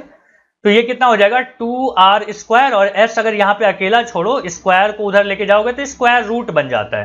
तो ये कितना हो जाएगा, ये हो जाएगा √2 और बाहर में चला गया r, तो s इज इक्वल टू कितना आ गया, ये वाला बात। तो इस तरीके से ना सर्कल के आपसे बहुत सारे क्वेश्चंस किए जा सकते हैं, इसी तरीके से पूछा जाता है। अब एक लास्ट पार्ट करते हैं हम लोग इसी टॉपिक पे, ठीक है। ये है पॉज एंड पॉन्डर। यहां पे क्या बोला हुआ है ना कि इन द एग्जाम्पल ऑफ, यहां पे देखो, in the example of an athlete running back and fourth, ठीक है, वापस जाना और मतलब जाना और वापस आना को क्या बोलते हैं, back and fourth, on a straight track. दिया हुआ है यहाँ पे फिगर, ये रहा यहाँ पे फिगर, मैं थोड़ा ऊपर करके बताता हूं कि when will be the displacement of the athlete be 0, कब डिस्प्लेसमेंट 0 होगा। सोचो अगर तुम यहां से चले, ठीक है, मान लो एथलीट 0 पे था, यहां से चला और वापस क्या हुआ, घूम के वापस इधर आ गया, ठीक है। तो हम क्या बोलेंगे कि कब डिस्प्लेसमेंट 0 होगा, तो हम बोलेंगे कि व्हेन, क्वेश्चन नंबर 1 का आंसर कर रहा हूं कि when athlete comes at initial point again, initial point again, वापस घूम के जब वो इनिशियल पॉइंट पे पहुंचेगा ना, तो इसको हम क्या बोलेंगे कि उस समय डिस्प्लेसमेंट क्या होगा, 0 होगा। What will be the total distance travelled in that case. देखो जाना कितना हुआ था, जाना हुआ था 100 मीटर और वापस आना भी क्या हुआ, 100 मीटर, ठीक है। तो टोटल डिस्टेंस कितना हो जाएगा, देखो डिस्टेंस यहां पे हो जाएगा 100 + 100 जो कि कितना हो जाएगा 200 मीटर, कितना 200 मीटर। तो ये हो गया अपना क्वेश्चन नंबर 1। अब चलो क्वेश्चन नंबर 2 सोचते हैं। देखो क्वेश्चन नंबर 2 क्या बोला हुआ है ना कि fuel used in a vehicle depends on what on which of the following justify your answer, total distance travelled के डिस्प्लेसमेंट। अब देखो जो आपका फ्यूल है, गाड़ी का जो फ्यूल है, ठीक है, पेट्रोल डीजल ये सब जो है, ये किस बात पे डिपेंड करता है कि भाई गोल गोल घूम के तुम कितना डिस्टेंस ट्रेवल किए हो। इसको मतलब नहीं है कि डिस्प्लेसमेंट की सर मैं तो घर से निकला, पूरा रास्ता घूमा, इधर उधर सब जगह घूमा और वापस घर आ गया, तो मेरा तो पेट्रोल नहीं लगना चाहिए। तो भैया पेट्रोल डिस्प्लेसमेंट पे थोड़ी लगता है, वो तो किस पे लगता है, डिस्टेंस पे लगता है। तो हम लोग का राइट ऑप्शन कौन सा होगा, देखो ये वाला कि distance travel, total distance travelled पे होगा। अब देखो क्वेश्चन नंबर 3 क्या बोलता है, थोड़ा बड़ा सा क्वेश्चन है, मैं समझा देता हूं। बोलता है कि एक बॉल है जो कि इंक्लाइन ट्रैक पे ना रोल डाउन हो रहा है, नीचे आते जा रहा है। बोलता है कि क्या ये मोशन स्ट्रेट लाइन का मोशन कहलाएगा, तो हम बोलेंगे पहला पार्ट कि यस, फर्स्ट पार्ट क्या बोलोगे कि यस। सेकंड में क्या बोलता है कि assuming the starting point of the ball O to be the origin, starting point क्या मान लेते हैं कि ओ है, यहाँ पे ओरिजिन है। बोलता है कि क्या इसकी वैल्यू ओ से डी तक जाने में हॉरिजॉन्टल लाइन में उसका डिस्टेंस और डिस्प्लेसमेंट अलग अलग होगा क्या। तो हम यहाँ पे क्या बोलेंगे कि O to D is a straight line, so distance and displacement are same, displacement are same. समझ रहे हो ना कि ओ से लेकर डी तक में तो सीधी लाइन है भाई साहब, तो सीधी लाइन में तो डिस्टेंस और डिस्प्लेसमेंट एक ही होते हैं। अब क्या बोलता है कि different position A B C D इन सब के लिए डिस्प्लेसमेंट सेम होगा कि अलग होगा। तो देखो डिस्टेंस और डिस्प्लेसमेंट सेम होगा कि अलग होगा, ठीक है। तो हम ओ से लेके अगर ए तक की का नापे हैं तो भी ये भी एक स्ट्रेट लाइन है, तो ये यहां पे भी ओ ए के लिए भी क्या होगा, डिस्टेंस और डिस्प्लेसमेंट सेम होंगे, distance is equal to displacement. Reason क्या बताओगे, रीजन है स्ट्रेट लाइन। अगर मान लो ओ से बी तक गए, अगेन क्या होगा, दोनों बातें होंगी, सेम ही होगा। ओ से सी जाओ फिर से सेम होगा, ओ से डी जाओ अगेन सेम होगा। तो यही पूछा था कि देखो भाई साहब स्ट्रेट लाइन में ना डिस्टेंस और डिस्प्लेसमेंट दोनों सेम होते हैं। ठीक है, अब आपसे एक सवाल पूछूंगा, लेकिन एक उससे पहले एक छोटा सा, बहुत छोटा सा स्टोरी सुनाता हूं और फिर मुझे उसका आंसर बताना। देखो, मैं पटना में रहता हूं, मैं पटना से दिल्ली बाई कार जा रहा हूं और वहां पहुंचा, 10-12 घंटे की जर्नी करके मैं वहां पहुंचा। अब किसी सज्जन ने मेरे से पूछा कि आपकी स्पीड क्या थी। अब मैं उसको लगा कहानी सुनाने की। देखो, जैसे ही मैं घर से निकला, मैं देखा कि आगे में गाय आ गई थी। वो गाय आने की वजह से मुझे थोड़ा सा रुकना पड़ गया, आगे ट्रैफिक मिली, ट्रैफिक में ये हुआ, फिर उसके बाद मैं आगे चौपाल पे गया, वहां पे स्पीड कम करना पड़ा। आगे एक नाका था, वहां पे पुलिस थी, पुलिस की वजह से मुझे थोड़ा सा रोकना पड़ गया, उसको लाइसेंस दिखाना पड़ गया। उस समय मेरी वेलोसिटी 0 थी। समझ पा रहे हो कि आप उसको क्या रामायण सुना रहे हो? आपसे वो क्या पूछना चाहता था? आपसे वो ओवरऑल स्पीड पूछना चाहता था और आप उसको हर जगह का स्पीड सुना रहे हो कि इस जगह पे ये हुआ, इस जगह पे ये हुआ, इस जगह पे ये हुआ। तो अब आपको समझ में आ रहा है कि ये जो गलती जो मेरे से हो रही है और उसने सवाल क्या पूछा था, दोनों में एक बात का फर्क था कि मैं उसको इंस्टेंटेनियस स्पीड बता रहा था हर पल का, और वो हमसे उम्मीद क्या कर रहे थे कि आप हमको एवरेज स्पीड बताओगे। तो यहां पे हमारा अगला टॉपिक आता है कि average speed and average velocity क्या होती है। तो देखो, ये जो वो जो इंसान थे जो हमसे पूछ रहे थे कि आपकी स्पीड क्या रही होगी, बेसिकली वो हमसे ये जानना चाहते थे कि टोटल डिस्टेंस है सपोज 1200 किलोमीटर, आपको लगे हैं 12 घंटे, तो हमारा जो एवरेज स्पीड आया ना, वो आया 100 किलोमीटर पर आवर। ठीक है, ये एग्जांपल दे रहा हूं, 100 किलोमीटर पर आवर की स्पीड से थोड़ी चलाऊंगा गाड़ी, है ना। तो ये एवरेज स्पीड है। और फिर एवरेज वेलोसिटी क्या होती है? तो यहां पे हम डिस्टेंस ना लेके हम डिस्प्लेसमेंट लेते हैं। मतलब आप लेते हो total displacement upon total time, जितना आपको वहां तक जाने में लगा, घूम फिर के कैसे भी गए हो आप, लेकिन डिस्प्लेसमेंट होने में जितना वक्त लगा है वही हम क्या बोलते हैं, एवरेज वेलोसिटी यहां पे कैलकुलेट करने को मिलेगा हमको। जैसे मान लो मैं एक एग्जांपल ले लेता हूं कि एक इंसान है जो ए से बी गया, ए से बी जो कि था 100 किलोमीटर, ऐसा जाने में उसको लगा है मान लो 5 घंटे, ठीक है। और वापस जो है ना वो सी पॉइंट तक पहुंचा जो कि था 70 किलोमीटर, ऐसा होने में उसको 2 घंटे लगे। तो बताओ कि what is the average speed and what is average velocity.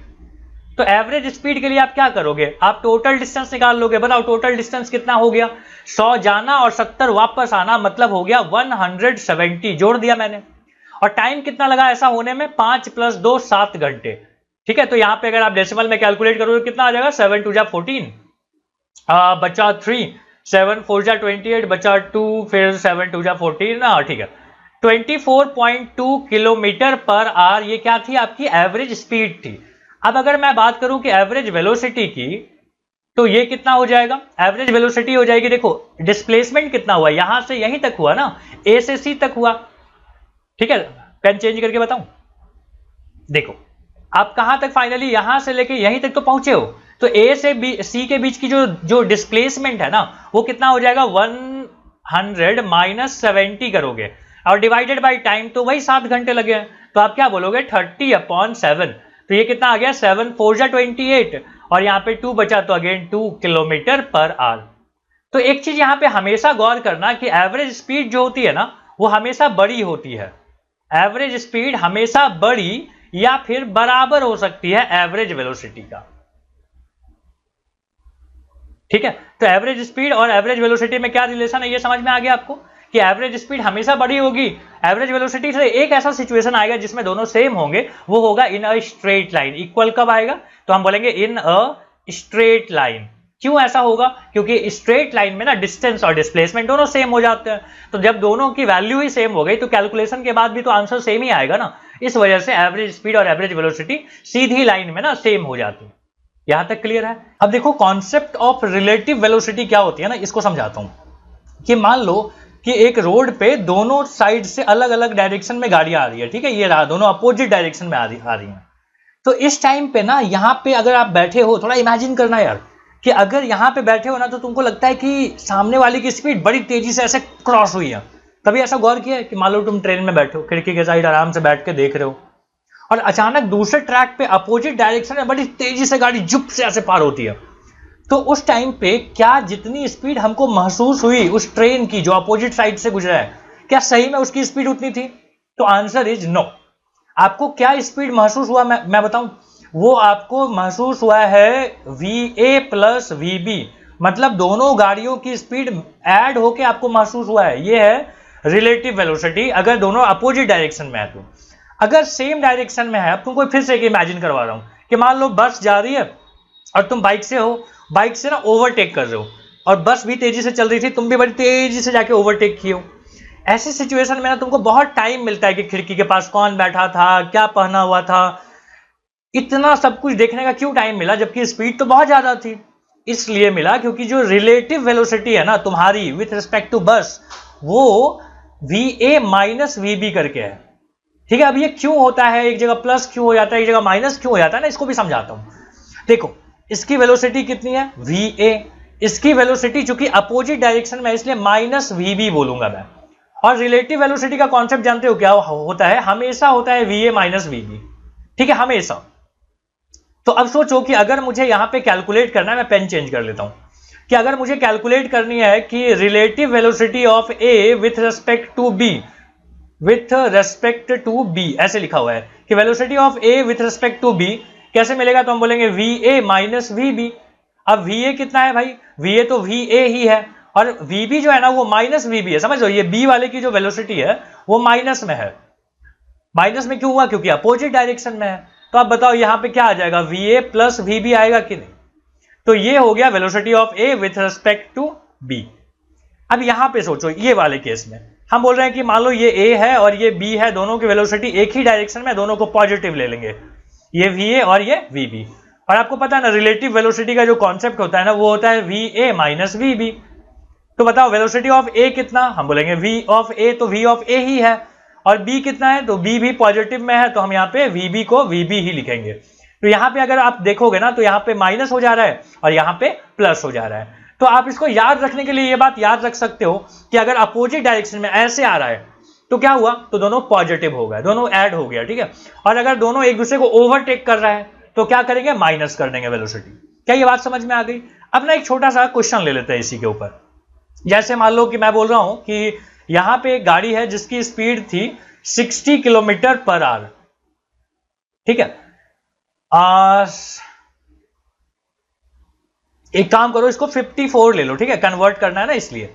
और इसको मैं क्या करता हूं, इसको मैं ले लेता हूं 90 किलोमीटर पर आवर, और दोनों के बीच में जो डिस्टेंस है ना वो मान लो है 20 मीटर का।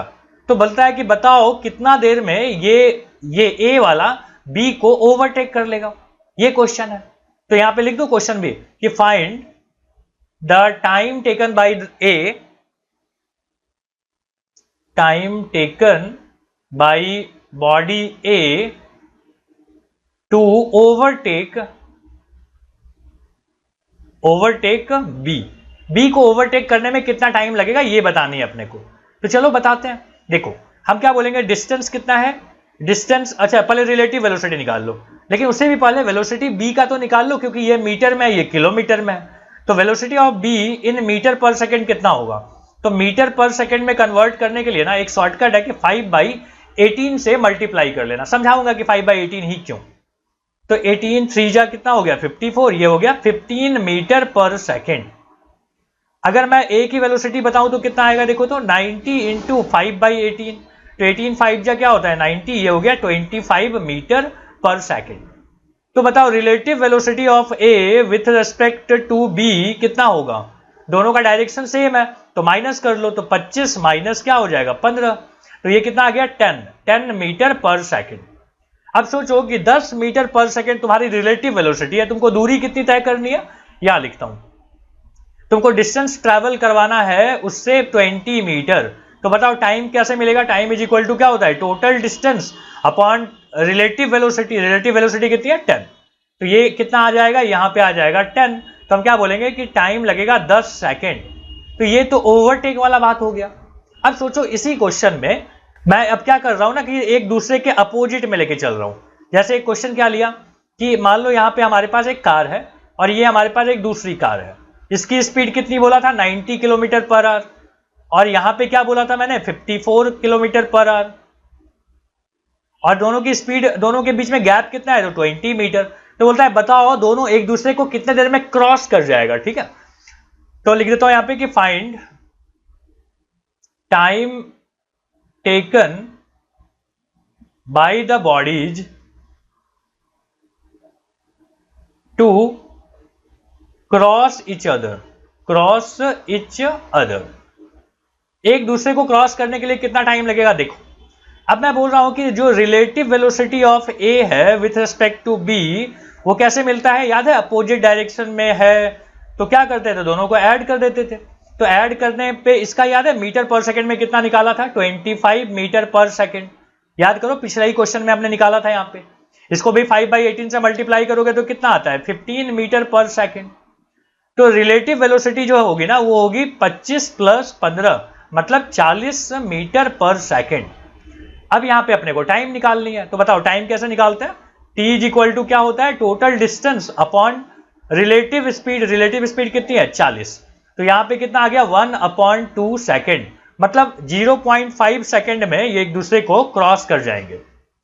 क्या ये क्वेश्चन समझ में आ गया आपको। यही था कॉन्सेप्ट रिलेटिव वेलोसिटी का। ठीक है, अब चलते हैं हम लोग बुक के क्वेश्चंस पे कि कंसीडर 2 पोस्टमैन्स, 2 पोस्टमैन हैं जो कि they start walking toward each other. दोनों ना एक दूसरे की तरफ मूव कर रहे हैं। ठीक है, ये ऐसे चल रहा है और ये ऐसे चल रहा है, दोनों एक दूसरे की तरफ मूव कर रहे हैं। और क्या बोला हुआ है कि डिस्टेंस दोनों के बीच में कितना है। यहां पे देखो एक अलग यूनिट है, इसका नाम है योजानास। 210 मीटर नहीं बोल के हम क्या बोलेंगे, योजानास। भाई ये एक यूनिट है जिसको पहले एंशिएंट टाइम पे ना यूज किया जाता था। बोलता है कि 1 travel 9 योजानास per day, 9 योजानास per day. और ये किधर से करता है, ये 5 योजानास पर डे ट्रैवल करते हैं। ठीक है, बोलता है कि can you determine in how many days they will meet each other. मैंने याद है बताया था कि रिलेटिव वेलोसिटी दोनों अगर एक दूसरे के अपोजिट आ रहा होता है ना तो रिलेटिव वेलोसिटी हो जाती है, यहां लिख देता हूं कि रिलेटिव वेलोसिटी हो जाएगी कितना, दोनों को ऐड करके करे बोलेंगे हम लोग, तो 9 + 5 कितना हो जाता है, 14 योजानास पर डे। ठीक है, ये हो गया इसकी स्पीड। अब मुझे बताओ कि अगर यहां पे टोटल डिस्टेंस दिया हुआ है तो क्या हम यहां पे टाइम निकाल सकते हैं। तो हम टाइम के लिए क्या बोलेंगे कि total distance by total velocity, मतलब रिलेटिव वेलोसिटी। तो टोटल डिस्टेंस कितना दिया हुआ है देखो यहाँ पे 210 योजानास है ना, तो यहां लिख दिया मैंने 210। और स्पीड कितनी है, 14 योजानास पर डे, तो 14 से डिवाइड कर रहा हूं। 7 2 जा 14, 7 3 जा 21, तो यहाँ पे 30 आ जाएगा। यहाँ पे 2 से करोगे तो 15, तो हम क्या बोलेंगे 15 डेज में दे विल मीट। ओके, तो यहाँ पे कंक्लूजन क्या आ जाएगा कि in 15 days they will meet. Okay, तो ये हो गया अपना क्वेश्चन नंबर 4.1 कंप्लीट। अब देखो नेक्स्ट क्वेश्चन पे चलते हैं। देखो नेक्स्ट क्वेश्चन में क्या बोला हुआ है ना कि Sarang take 50 second to swim from one end to the another end and back to the swimming pool, जैसा कि डायग्राम में दिया हुआ है। अब डायग्राम दिखाता हूं मैं आपको। बोलता है कि find his average speed and average velocity with in the time interval 50 second. ठीक है भाई, मतलब जाना आना मिला के उसको लगता है भैया 50 सेकेंड। और ये जो स्विमिंग पूल है ना इसकी लंबाई दी हुई है 25 मीटर। ठीक है, तो इसका मतलब हुआ कि 50 मीटर जाना आना दोनों है, 50 मीटर के अंदर ही 25-25 करके, समझ रहे हो ना। ठीक है, तो बोलता है ऐसा करने में ना उसको 50 सेकेंड लगते हैं। ठीक है, उसकी एवरेज स्पीड बता दो और एवरेज वेलोसिटी बता दो। तो देखो एवरेज स्पीड पहले निकाल लेते हैं। तो एवरेज स्पीड कितनी हो जाएगी बताओ, टोटल डिस्टेंस कितना चला, गया वापस आया, 25 मिला के 50 हो गए। और टाइम कितना लगा है, 50 सेकेंड। तो ये 50 और 50 कैंसिल हो जाएंगे तो क्या बचेगा, 1 मीटर पर सेकेंड। ये क्या आ गई, इसकी एवरेज स्पीड आ गई। अब अगर मैं बात करूं कि एवरेज वेलोसिटी की, तो एवरेज वेलोसिटी के लिए हमको क्या चाहिए होता है, ऊपर में डिस्प्लेसमेंट चाहिए होता है। तो देखो जाना और वहीं पे वापस आ जाना में डिस्प्लेसमेंट तो 0 होता है और टाइम वही 50 सेकेंड। तो फाइनल आंसर कितना आ जाएगा, 0 मीटर पर सेकेंड। क्या ये बात समझ में आ गई कि भाई रिटर्न जर्नी जहां से चला वहीं वो घूम के आ जाए, ऐसे में डिस्प्लेसमेंट कितना होता है, 0। अब डिस्प्लेसमेंट ही 0 होता है तो उसको तुम टाइम से डिवाइड करोगे तो आंसर तो 0 ही आएगा। तो ये हो गया अपना 4.2 वाला जो क्वेश्चन था वो भी कंप्लीट हो गया। अब देखो पॉज एंड पॉन्डर जो कि इंटेक्स्ट क्वेश्चंस यहां पे पूछे जाते हैं, उसमें से क्या पूछा है ना कि during a family trip you drive 200 kilometre north in 3 hours. तुम नॉर्थ जाते हो। अब देखो मैप के ऊपर ना नॉर्थ ऊपर बनाया जाता है, तो मैं ऊपर बना लिया हूं। कितना जाते हो तुम, 200 किलोमीटर। कितने देर में जाते हो भाई, तो 3 घंटे में ऐसा चलते हो। बोलता है after world you drive 200 kilometre south 200 kilometre वापस आ जाते हो, मतलब गए भी थे तुम नॉर्थ डायरेक्शन में और वापस साउथ डायरेक्शन में भी तुम 200 किलोमीटर वापस आए हो, तो तुम्हें नहीं लगता कि इनिशियल पॉइंट अगर ए था तो फाइनल पॉइंट बी है, वहीं पे पहुंच गए। ऐसा करने में तुम्हें कितना टाइम लगा? 2 घंटे लगे।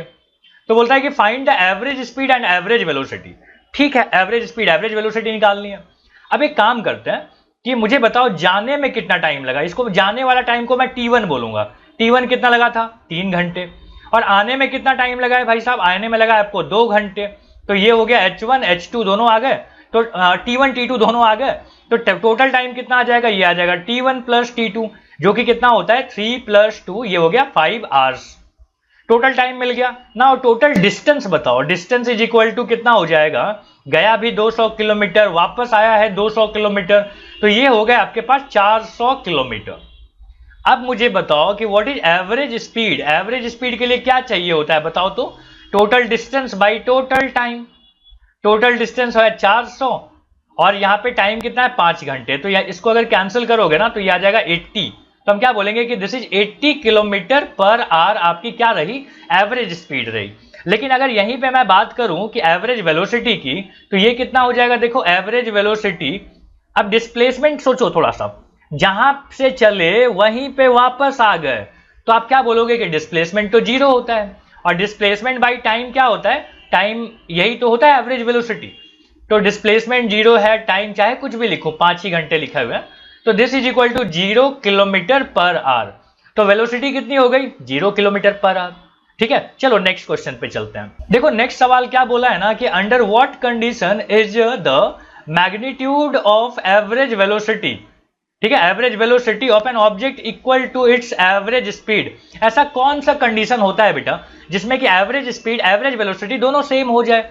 तो पहले का आंसर जानते हो क्या हो जाएगा? हम बोलेंगे कि motion in a straight line. Motion in a straight line, ठीक है, in same direction, in same direction. ये नहीं कि सर गए और वापस आ गए, ऐसा नहीं चलेगा, सेम डायरेक्शन में चलते रहो भाई साहब। तो ये हो गया फर्स्ट का आंसर। अब देखो सेकंड का क्या बोलता है कि magnitude of average velocity of an object 0 while the average speed is not 0। ऐसा कब हो सकता है? तो हम बोलेंगे कि when a body goes somewhere and return back to the same point, to the same point. तो ऐसे सिचुएशन में क्या होगा ना, एवरेज वेलोसिटी तो नॉन जीरो होगी, मतलब लिख देता हूं कि एवरेज जो स्पीड होगी ना, एवरेज स्पीड बोल रहा था, is non zero, is non zero, but average velocity कितनी हो जाएगी? एवरेज जो वेलोसिटी होगी ना वो तो यहाँ पे जीरो होगी, क्योंकि डिस्प्लेसमेंट भी जीरो हो गया। तो ये था थोड़ा कॉन्सेप्ट वाला क्वेश्चन। अब चलते हैं हम लोग अगले टॉपिक पे। अब देखो अगला टॉपिक हमारे पास है कि एवरेज एक्सेलरेशन क्या होता है। ठीक है, इसके बारे में अब देखो एवरेज एक्सेलरेशन का फॉर्मूला जो होता है ना वो होता है कि change in velocity upon change in time. ठीक है, इसको हम कैसे लिख सकते हैं? एवरेज एक्सेलरेशन क्या होता है कि हम बोलेंगे कि it is the rate of change of velocity, the rate of change of velocity. अब देखो जब भी मैं वर्ड यूज करूं रेट, रेट जब भी बोलूं ना तो टाइम से डिवाइड कर देना यार। चेंज इन वेलोसिटी को टाइम से डिवाइड करनी है और ये टाइम क्या होना चाहिए? Change in time. तो ये हो गया फॉर्मूला एक्सेलरेशन का।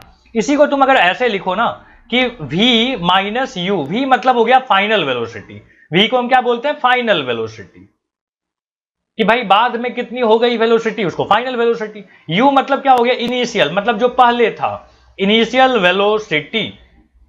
ठीक है, तो इनिशियल वेलोसिटी और फाइनल वेलोसिटी दोनों को सब्ट्रैक्ट किया, नीचे हो गया टाइम, टाइम से डिवाइड कर दो, तो ये क्या मिल जाता है तुम्हें? एक्सेलरेशन मिल जाता है। ये कौन सा एक्सेलरेशन है?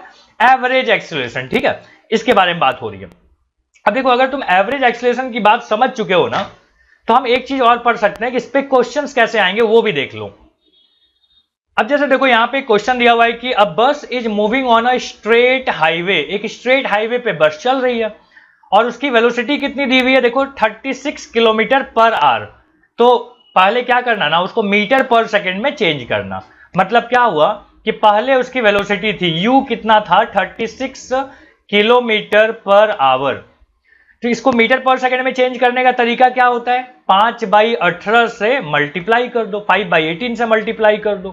तो 18 टू जा कितना हो गया 36, 5 टू जा 10, 10 मीटर पर सेकंड। ये यू की वैल्यू आ गई मीटर पर सेकंड में। ठीक है, फिर चलो आगे बढ़ते हैं। क्या बोलता है कि the driver press the accelerator. पता है ना, एक्सेलरेटर एक चीज होती है जिससे गाड़ी स्पीड हो जाती है।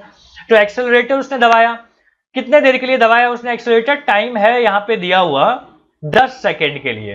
तो 10 सेकेंड के लिए जब एक्सेलरेटर दबाया तो उसकी वेलोसिटी बढ़ के पता है कितनी हो गई, 54 किलोमीटर पर आवर। ठीक है, इसको भी मीटर पर सेकेंड में चेंज कर लेना चाहिए अपने को। तो यहां पे क्या बोलूंगा, 54 इंटू 5/18 से मल्टीप्लाई करना होता है। तो 18 3 जा क्या हो गया 54, तो 5 3 जा 15 मीटर पर सेकेंड। क्या यहां तक बात समझ में आ गई, इनिशियल फाइनल ये सब समझ में आ गया। ठीक है, अब क्या बोलता है कि जब कुछ देर तक ना ये यही स्पीड में चलते रहा, ठीक है, बोलता है ना कि the bus come to stop. अच्छा, उसके बाद क्या हुआ, यहां पे आते हैं, देखो क्वेश्चन पूरा पढ़ो।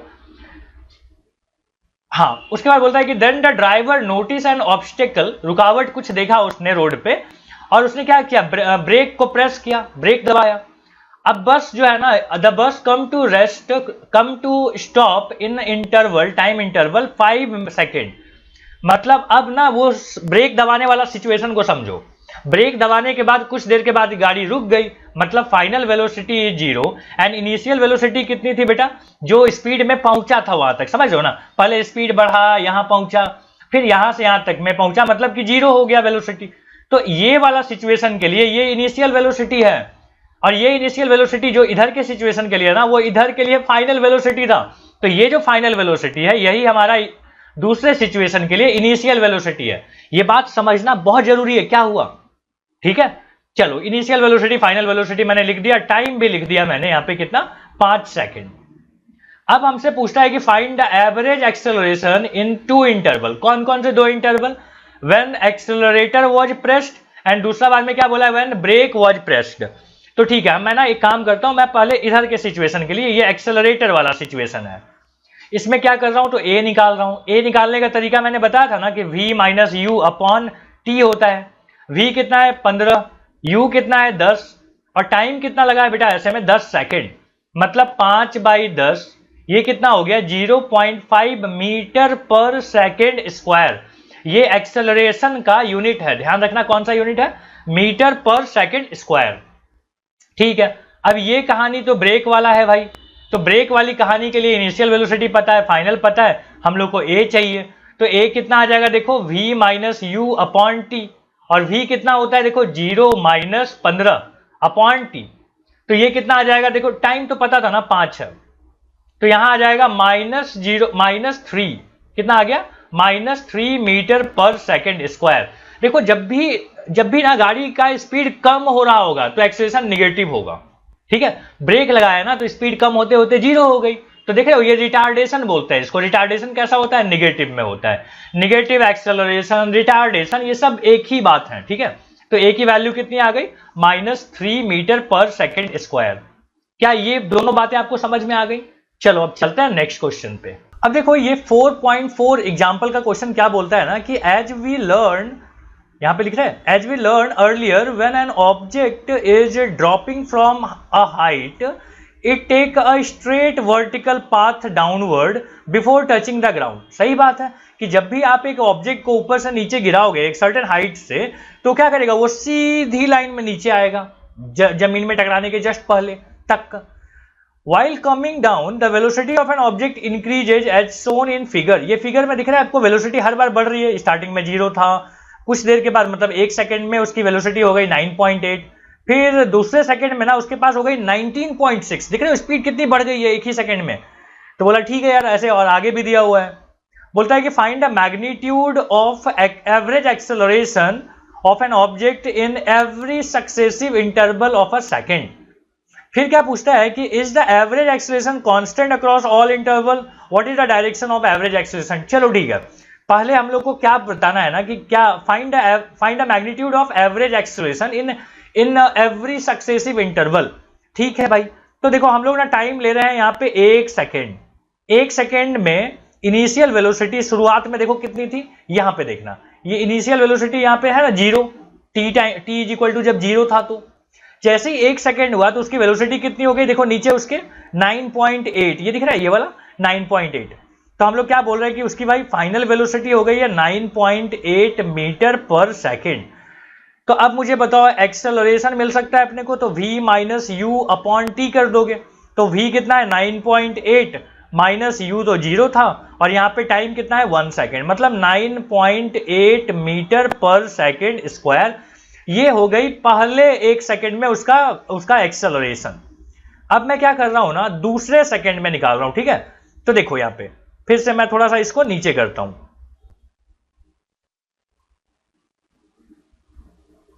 अब अगर मैं दूसरे सेकंड के लिए सोचूं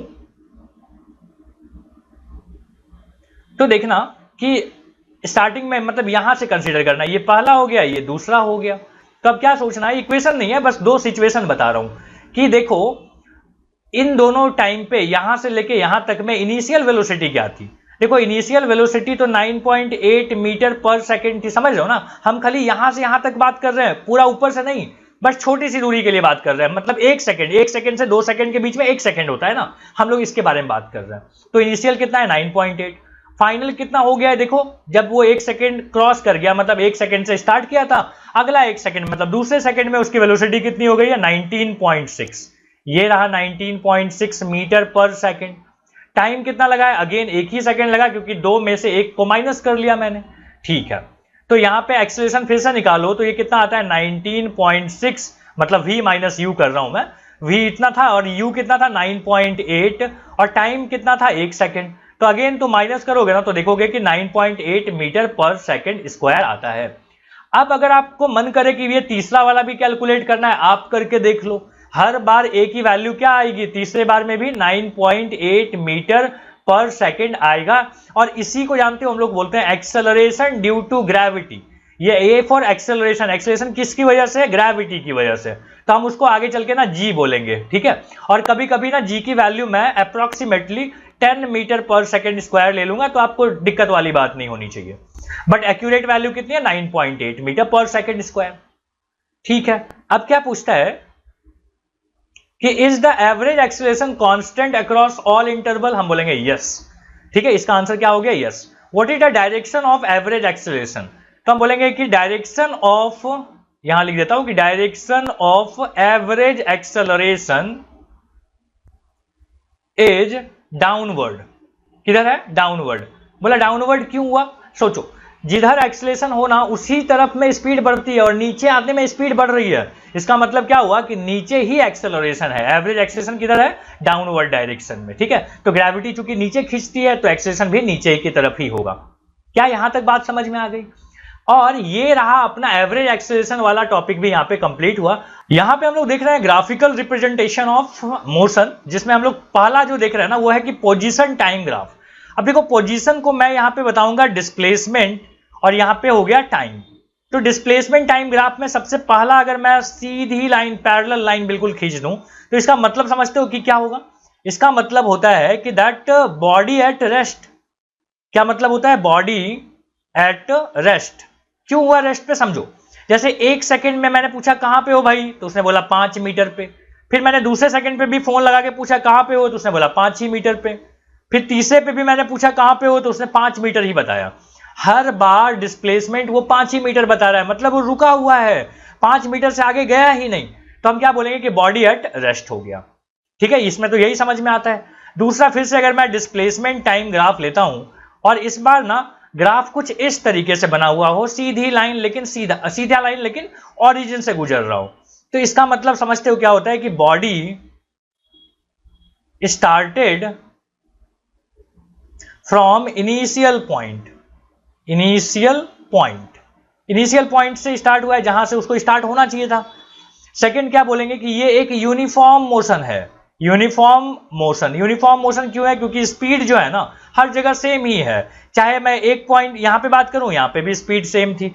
सेकंड 2 सेकंड में पूछा, दूसरे सेकंड में कि कहां पे हो नहीं पूछूंगा, ठीक है। यहां पे क्या बोल रहा है कि हर बार इक्वल इंटरवल ऑफ टाइम में इक्वल डिस्टेंस ट्रैवल हो रहा है। समझना अच्छे से, मान लो पहले 1 सेकंड में 5 मीटर गया था, दूसरे 1 सेकंड में 10 तक पहुंचा है, मतलब फिर से 5 ही मीटर गया। तो हर इक्वल टाइम इंटरवल में बॉडी इक्वल डिस्टेंस ट्रैवल करे तो हम इसको क्या बोलते हैं, uniform motion.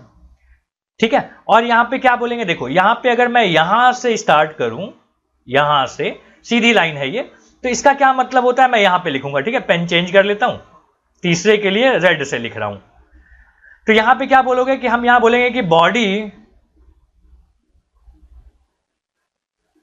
Did not started from initial point से स्टार्ट नहीं हुआ है, समझ रहे हो। इनिशियल पॉइंट मैं ओरिजिन को बोलता हूं, तो ओरिजिन से तो ये स्टार्ट ही नहीं हुआ है।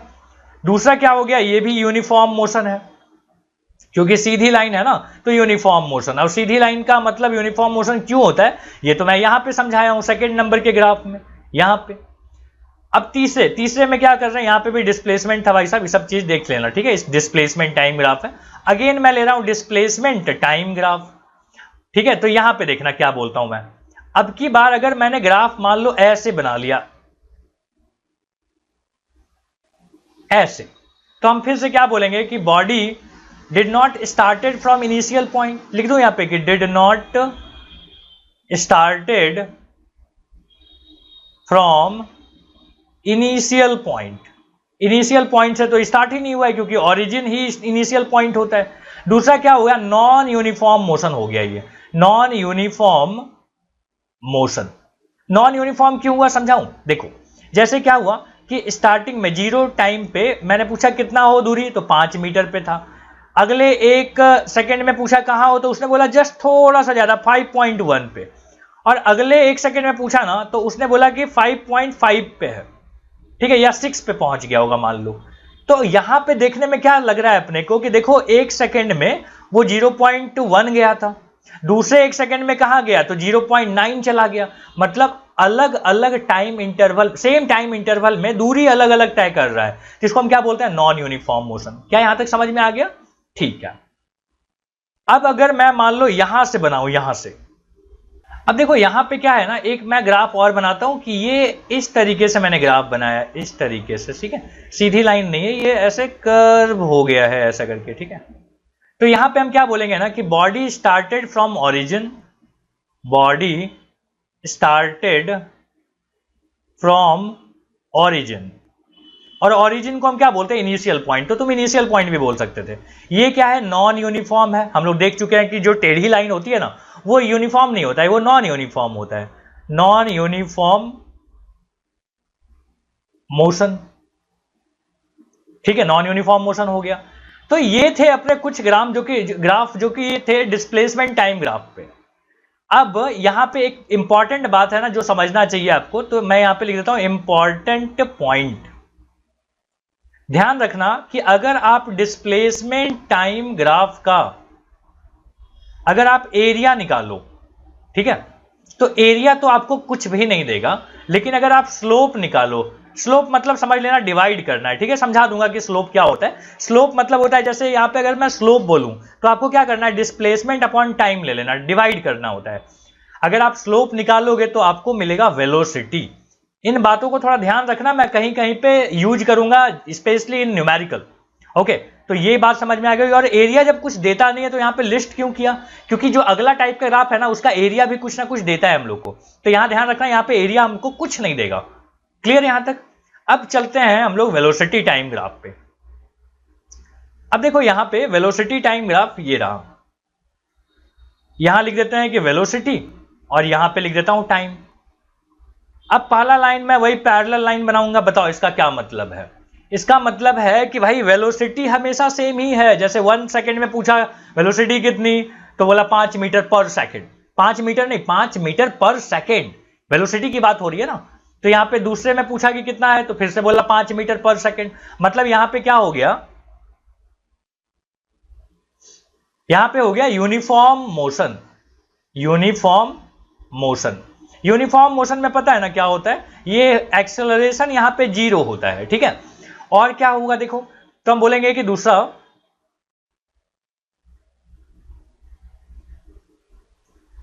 तो ये हो गया यूनिफॉर्म मोशन। चलो अभी दूसरा लेके चलते हैं। यहां पे मैंने एक सीधी लाइन ऐसे खींचा है, ठीक है, ये है वेलोसिटी और इधर क्या है, टाइम।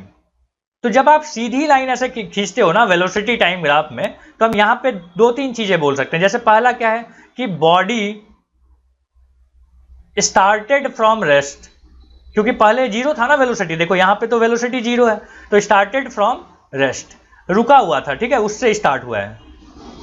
सेकंड क्या बोलता है कि ये है एक्सेलरेटेड मोशन, एक्सेलरेटेड मोशन, लेकिन ये यूनिफॉर्मली एक्सेलरेटेड है, तो हम क्या बोलेंगे, uniformly accelerated motion, uniformly accelerated motion, ठीक है। चलो अब ना एक और बात करते हैं कि मान लो ग्राफ ऐसा कुछ करके है, सीधी लाइन है लेकिन ये, तो हम क्या बोलेंगे, यूनिफॉर्मली रिटार्डेड, ठीक है। यहां लिख देता हूं कि uniformly retarded motion. Retarded motion को जानते हो, निगेटिव एक्सेलरेशन भी बोलते हैं, ठीक है। तो कोई बात नहीं, दोनों तरीके से आप बता सकते हो। रिटार्डेशन बोलते हैं इसलिए रिटार्डेड मोशन है, लेकिन ये यूनिफॉर्मली है क्योंकि सीधी लाइन है, ठीक है। अब चलो इसके बारे में बात करते हैं। अगर मान लो ग्राफ ऐसे करके कुछ दिया हुआ हो तो ऐसे, तो हम क्या बोलेंगे कि body was at rest initially, initially body किस में था, रेस्ट में था। सेकंड में क्या बोलेंगे, ये है non uniform motion, non uniform motion, लेकिन एक्सेलरेशन यहां पे क्या है, पॉजिटिव है। एक्सेलरेशन क्या है यहां पे, पॉजिटिव, प्लस लिख के मैंने वी लिख दिया, मतलब positive.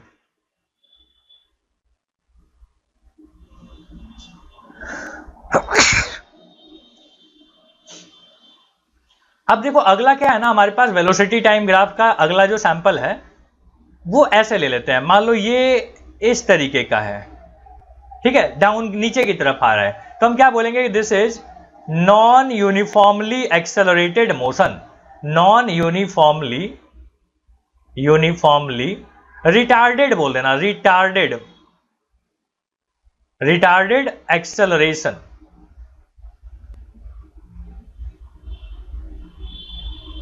Non uniformly retarded accelerated motion.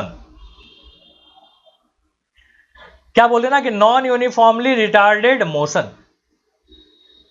Okay, तो यहां तक बात समझ में आ गई। अब चलो यहां पे और क्या कर सकते हो, अब इन दोनों को छोड़ो, ठीक है। अब यहां पे बात कर लेते हैं कि इसका जो एरिया होता है, किसका, वेलोसिटी टाइम ग्राफ का जो एरिया होता है ना, वो हमको देता है डिस्प्लेसमेंट, डिस्प्लेसमेंट। इस बात को ना डिराइव करते समय मैं यूज करूंगा। और जो स्लोप होता है ना, वो देता है एक्सेलरेशन। तो ये दोनों बात ना ध्यान रखना, मैं अभी तुरंत इसको यूज करने वाला हूं, वहां पे मैं आपको बोलूंगा कि ये रेफरेंस लेने के लिए, ठीक है यहां तक। चलो अब चलते हैं आगे। अपना अगला टॉपिक क्या है ना कि डेरिवेशन ऑफ काइनेमेटिक इक्वेशन। अब काइनेमेटिक इक्वेशन हम लोग को डिराइव करना है, याद है, तीन फॉर्मूले याद तो नहीं होगा क्योंकि आप पहली बार पढ़ रहे हो। पहला होता है v is equal to u plus a t, दूसरा होता है s is equal to u t plus half a t square, और तीसरा होता है velocity v square is equal to u square plus 2as। अब ध्यान रखना v मतलब क्या होता है ना, final velocity, final velocity. u मतलब क्या होता है, इनिशियल वेलोसिटी। देखो अल्फाबेटिकली पहले u आता है ना, इसलिए इनिशियल हो गया, और v बाद में आता है, u के बाद आता है, तो हम इसको फाइनल वेलोसिटी बोलते हैं। और t फॉर जानते हो क्या होता है, टाइम, और s मतलब हो गया डिस्प्लेसमेंट, डिस्प्लेसमेंट, MENT लिख देना। और a फॉर क्या हो गया, एक्सेलरेशन।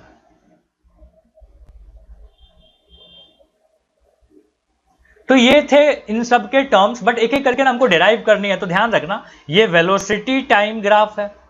वेलोसिटी टाइम ग्राफ में ये जो इनिशियली, मतलब जब टाइम जीरो था ना, तो इनिशियल वेलोसिटी उसकी u थी, मतलब ये दूरी कितनी है, u है। और फाइनली कुछ देर के बाद ना वो यहां पहुंच गया है, मतलब फाइनल वेलोसिटी यहां पे v हो चुकी है, ठीक है यहां तक। और ऐसा होने में मान लो उसको टाइम लगा है t टाइम, ठीक है, t टाइम लगा है। अब हम क्या कर रहे हैं ना कि एक ट्रायंगल यहां से बना दे रहा हूं, देखो ध्यान से, अगर ये t है बेटा, यहां से यहां तक अगर t है तो ये भी t होगा ना, होगा कि नहीं। और सोचो ये पूरा यहां से यहां तक v था, और ये छोटा सा ना यहां पे u है, ये वाला u है, तो ये वाला दूरी कितनी होगी? सोच के बताना, ये v माइनस यू होगा कि नहीं? बड़े लाइन में छोटा लाइन माइनस कर देंगे तो ये छोटा वाला टुकड़ा मिल जाएगा। और मैं यहां पे क्या कर रहा हूं ना, वेलोसिटी टाइम ग्राफ का जो स्लोप होता है वो क्या देता है, याद करो, एक्सेलरेशन देता है। और स्लोप मैंने क्या बोला था, राइट एंगल ट्रायंगल में परपेंडिकुलर बाई बेस को ही स्लोप बोलते हैं। तो ये राइट एंगल ट्रायंगल आपको दिख रहा है, ये वाला, ये राइट एंगल ट्रायंगल में परपेंडिकुलर कौन सा साइड है? देखो भाई ये वाला साइड है, ये v माइनस यू। और बेस कौन सा है? बेस तो यहां से यहां तक है, ये t है। तो आप लिख सकते हो ऐसे। तो बताओ v minus u is equal to AT हो जाएगा, और v इज इक्वल टू क्या आ गया, u प्लस AT। देखो तो फर्स्ट फॉर्मूला हम लोग को यही डिराइव करना था कि नहीं? तो पहला फॉर्मूला हमने यहां पे डिराइव कर लिया। ठीक है यहां तक। अब चलते हैं अपना सेकेंड फॉर्मूला पे। अब देखो हम लोग यहां पे सेकेंड फॉर्मूला डिराइव करेंगे। सेकेंड फॉर्मूला देखो क्या है, ये है कि s is equal to ut plus half AT square. ये हम लोग को डिराइव करना है बॉस। ठीक है, तो यहां पे स्टार्ट किया जाए, कैसे करेंगे? देखो मैं सोच रहा हूं कि वेलोसिटी टाइम ग्राफ का जो एरिया होता है वो क्या देता है हमको, डिस्प्लेसमेंट। तो एरिया निकालते हैं। अब ये एरिया कौन सा निकालना है, आपको समझ में आ रहा है? देखो ये एरिया की बात करूंगा मैं, कौन सा पेन ले ले, ये ले लेते हैं। ये एरिया की बात करूंगा मैं, पूरा बड़ा सा, ठीक है, इतना बड़ा सा एरिया की बात करूंगा। तो इतना बड़ा सा एरिया को करने के लिए क्या हम इसके दो टुकड़े में सॉल्व कर सकते हैं? देखो तो अगर मैं बोलूं कि ये वाला एरिया 1 हो जाएगा और ये एरिया 2, ऊपर में ट्रायंगल है ना, तो ट्रायंगल एक एरिया हो गया और एक नीचे रेक्टेंगल हो गया, दोनों के एरिया को जोड़ देंगे। तो चलो मैं निकालता हूं कि area S is equal to, area होता है, एरिया कौन सा है देखो तो, यहां पे ये लिख दिया मैंने OAB और यहां पे लिख देते हैं C। तो हम बोलेंगे एरिया ऑफ OABC।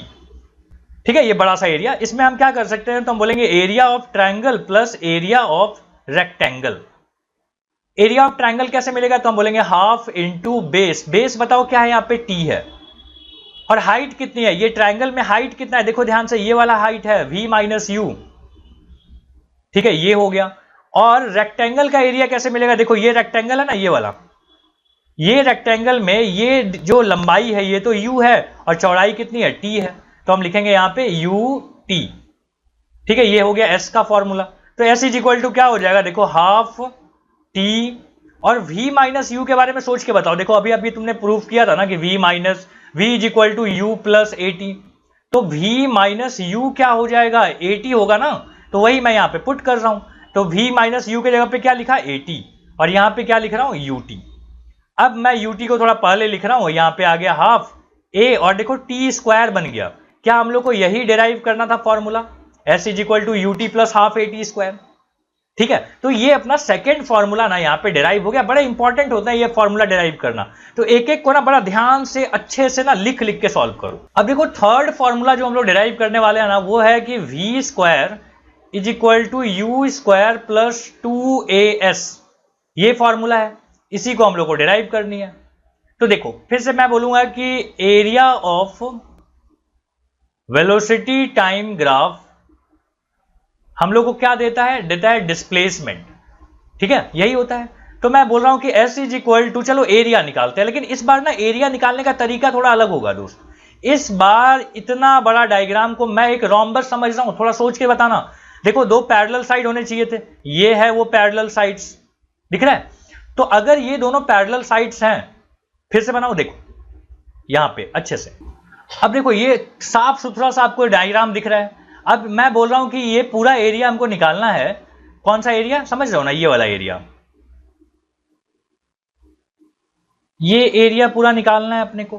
तो क्या मैं इसको ट्रैपीजियम समझूं? देखो ध्यान से, ये दोनों पैरेलल साइड्स हैं और दोनों के बीच की दूरी भी पता है अपने को। तो मैं बोल रहा हूं area of trapezium. Area of trapezium का फॉर्मूला पता है तुम्हें क्या होता है, half into sum of the parallel sides. Sum of the parallel side में देखो एक साइड तो u है दोस्त, और अगला साइड ये बड़ा सा क्या बोलते हैं, v है ये, और इंटू दोनों के बीच की जो दूरी है उसको हाइट बोला जाता है, तो यहां पे t आ गया। ठीक है, अब देखो यहाँ पे बोल सकते हो कि v प्लस यू, और t के जगह पे क्या बोलने वाला हो, देखो v इज इक्वल टू, तुमने पढ़ा था ना फर्स्ट वाला फॉर्मूला कि v is equal to u plus a t होता है, तो क्या मैं v minus u is equal to a t और t के जगह पे मैं v minus u upon a लिख सकता हूं क्या? देखो तो अगर आप t के जगह पे ऐसा लिख सकते हो कि v minus u upon a and this is equal to s, तो बताओ क्या आ जाएगा? देखो यहाँ पे ये 2 इंटू ए मल्टीप्लाई हो जाएंगे, नीचे में 2a बन गया और ऊपर में क्या आ गया? v square minus u square, समझ रहे हो ना, a plus b into a minus b, तो क्या बनता है वो a square minus b square, और यहाँ पे s है। अब ये 2a को उधर भेज दो तो 2as इज इक्वल टू क्या आ गया? v square minus u square, और मैं v स्क्वायर को अकेला यहाँ पे छोड़ दूं तो क्या आ जाएगा? देखो ये बन गया u स्क्वायर प्लस 2as। बोलो यही फॉर्मूला हम लोग को प्रूफ करना था कि v square is equal to क्या होता है? तो u स्क्वायर प्लस 2as। यहां पे ना ये फॉर्मूले के डेरिवेशन तो हो गए कंप्लीट, ठीक है, तो इसको बार बार प्रैक्टिस करना पड़ेगा, नहीं तो आप भूल जाओगे, आपको याद ही नहीं रहेगा कि सर एरिया निकालूं, स्लोप निकालूं, एरिया निकालूं तो कौन सा तरीके से निकालूं, ट्रायंगल प्लस रेक्टेंगल बोल के निकालूं कि ट्रैपीजियम करके निकालूं, तो ये सब ना बेटा आपकी प्रैक्टिस से आएगी, क्योंकि एक बार समझा तो दिया मैंने, बट यही चीज आपको याद रहे उसके लिए तो प्रैक्टिस की रिक्वायरमेंट होगी, ठीक है। तो ये हो गया अपने फॉर्मूले यहाँ पे डिराइव। अब देखो हमने फॉर्मूला तो डिराइव कर लिया, अब कुछ क्वेश्चंस पे आते हैं। देखो क्वेश्चन नंबर एग्जांपल का है 4.8। देखो ये क्या बोलता है कि suppose a car is moving on highway and brake are applied. एक कार है जो हाईवे पे मूव कर रही है, चल रहा है ऐसे, ये रहा ये कार, ठीक है। अब ये ऐसे चल रहा है तो बोलता है कि ब्रेक लगाने के बाद ना रिटार्डेशन यहाँ पे हुआ है, एक्सीलरेशन उसको बोलते हैं, लेकिन एक्सीलरेशन को निगेटिव में अगर बोलोगे ना तो ये रिटार्डेशन होता है। मतलब ए की वैल्यू अपने को क्या दी हुई है? -4 मीटर पर सेकेंड स्क्वायर। बोलता है कि how much will be the distance travelled by the car before coming to rest. बताओ रुकने के पहले कितना दूर वो आगे बढ़ चुका होगा। मान लो यहाँ पे रुक गया, फाइनल वेलोसिटी क्या हो गई? 0। तो बताओ कितना दूर वो चल के आया आगे। अब एक चीज दिया हुआ है कि बताओ अगर कार की स्पीड थी 54 किलोमीटर पर आवर, पहले कितनी थी स्पीड? 54 kilometre per hour. तो एक काम करते हैं, पहले हम इसको मीटर पर सेकंड में ले आते हैं। तो u कितना दिया हुआ है? 54 किलोमीटर पर आवर। क्यों मीटर पर सेकंड में लाना है? क्योंकि एक्सेलरेशन मीटर पर सेकंड स्क्वायर में दिया हुआ है। तो मीटर पर सेकंड स्क्वायर में लाने का तरीका क्या है ना कि इसको आप 5/18 से मल्टीप्लाई करते हो। तो 18 3 जा क्या होता है? 54। तो 5 3 जा क्या आ गया? 15 मीटर पर सेकंड। मतलब इनिशियली गाड़ी चल रही थी 15 मीटर पर सेकंड पे, बाद में वो रुक गया है। ऐसा होने में एक्सेलरेशन भी दिया हुआ है, तो बताओ s कितना होगा? तो मैं एक फॉर्मूला यूज कर रहा हूं कि v square is equal to u square plus 2as। Final velocity कितनी है भाई साहब? 0, तो 0 का स्क्वायर लिख दिया। u कितना है? u है 15, तो 15 का स्क्वायर लिख देते हैं, प्लस 2 इंटू ए की वैल्यू है -4 और s अपने को नहीं पता, तो यहां से कैलकुलेट हो सकता है, ये इधर आके हो जाएगा 15 का स्क्वायर और यहां पे आ गया -8s। 15 का स्क्वायर कितना होता है? 225, माइनस में आता है, और ये है -8s। तो देखो ये माइनस माइनस कैंसिल, यहाँ पे अपना s इज इक्वल टू क्या आ जाएगा? 225 डिवाइडेड बाई 8। तो 8 से डिवाइड करोगे तो कितना बार में आएगा? 8 2 जा 16, बचा 6, 8 7 जा क्या होता है? 63, बचा 2, और यहाँ पे 8 2 जा 16, फिर बचा 4, 8 5 जा 40। मतलब 27.25 मीटर वो आगे जाएगा, उसके बाद रुकेगा। अब क्या बोलता है ना सेकेंड पार्ट कि क्या हो कि अगर उसकी स्पीड, इनिशियल स्पीड ये ना हो के स्पीड अगर होती 108 metre per second, 108 kilometre per our, ठीक है। तो ये सेकेंड सिचुएशन है, ये फर्स्ट वाला हो गया। यहाँ पे सेकेंड पे आते हैं, तो देखो u की वैल्यू ना इस बार दी हुई है 108 किलोमीटर पर आवर, तो इसको मीटर पर सेकेंड में लाना पड़ेगा। तो 108 इंटू 5 बाई क्या करोगे? 18। तो 18 से ये डिवाइड होता है, देखो 9 से तो 9 2 जा, और 9 1 2, मतलब 2 से करोगे तो 6 आ जाएगा, और यहां पे आ जाएगा 30 मीटर पर सेकेंड। अगर initial velocity 30 metre per second आ गई है तो क्या हम यहां पे सॉल्व कर सकते हैं कि v square is equal to u square plus 2as वाला फॉर्मूला। तो बताओ फाइनल वेलोसिटी तो रुक गया है ना, तो फाइनल वेलोसिटी 0 हो जाएगी, और u कितना है? तो 30 का स्क्वायर। अगेन यहाँ पे क्या लिखोगे? 2 इंटू -4 इंटू s। ये इधर आके हो जाएगा 900, यहाँ पे आ गया 4 2 जा 8, यहाँ पे s, माइनस माइनस कैंसिल, और यहाँ पे 900 डिवाइडेड बाई 8 करोगे तो देखते हैं कितना आता है। 4 से करोगे ना तो 4 से आ जाएगा 2 टाइम, और 4 2 जा 8, फिर 4 से करोगे तो 4 2 जा 8 हो गया, वहां पे 10 बचा, 4 2 जा अगेन 8, फिर से बचा 20, 4 से करोगे तो 5, 225/2, जिसको हम लिख सकते हैं 112.5 मीटर। ठीक है, तो कितना आ गया देखो, 112.5 मीटर दूरी तय करने के बाद रुकेगा जाके। तो ठीक है, ये इसके दोनों पार्ट यहां पे हो गया सॉल्व। अब हम लोग कुछ क्वेश्चन लेंगे जो कि होगा मोशन अंडर ग्रेविटी पे। अब यही फॉर्मूले ना यहां पे भी यूज होंगे, लेकिन थोड़ा सा बदलाव होगा, समझना इसको। तो मोशन अंडर ग्रेविटी में ना क्वेश्चन तो बाद में आएगा, पहले ध्यान देना कि जो फॉर्मूला हम लोग पढ़े हैं ना कि v is equal to u plus a t, यहां पे ये बदल जाएगा, v is equal to u plus a के जगह पे लिख देंगे जी टी, क्योंकि ए जो होगा ना जब भी ऊपर से नीचे गिर रहा होता है ना तो एक्सेलरेशन ड्यू टू ग्रेविटी होता है वहां पे, तो जी की वैल्यू यहां पे पुट करनी होती है, और जी की वैल्यू दी रहेगी 9.8 या फिर 10। देखो दूसरा फॉर्मूला क्या है, s is equal to u t plus half a t square, यही था ना दूसरा फॉर्मूला। इसको बदल के हम लोग क्या कर देंगे, यहाँ पे जो डिस्प्लेसमेंट है उसको हम हाइट बोलेंगे, क्योंकि वर्टिकली जब गिरेगा तो हाइट तय होगा वहां पे, u को तो u ही बोलोगे, t को t ही बोलेंगे, हाफ a के जगह पे लिख दोगे g और यहाँ पे t स्क्वायर। और लास्ट वाला जो फॉर्मूला है ना कि v square is equal to u square plus 2as, वहां पे आप क्या करोगे, तो आप वहां पे लिखोगे कि v square is equal to u square plus 2gh। कहने का मतलब है कि जहां आप a बोलते हो वहां पे आप g बोलोगे, जहां s बोलते हो वहां पे आप h बोलोगे, और क्या हो गया, a और s के जगह पे बदलाव आएंगे, बस यही दो बदलाव आपको पुराने वाले फॉर्मूले में कर देनी है। ठीक है, यहां तक बात समझ में आ गई। चलो अब ना मैं लेके चलता हूं आपको फर्स्ट क्वेश्चन पे। देखो क्या बोला हुआ है कि a stone is drop from the top of a building, एक पत्थर को ना बिल्डिंग से गिराया गया नीचे की तरफ ऐसे, और उसको आने में ना लगता है 4 सेकंड, 4 सेकंड बाद वो जमीन पे आके टच कर जाएगा। बोलता है हाइट ऑफ द बिल्डिंग बता दीजिए भाई साहब। ड्रॉप किया है, ड्रॉप किया है तो यू कितना होना चाहिए, 0 होना चाहिए।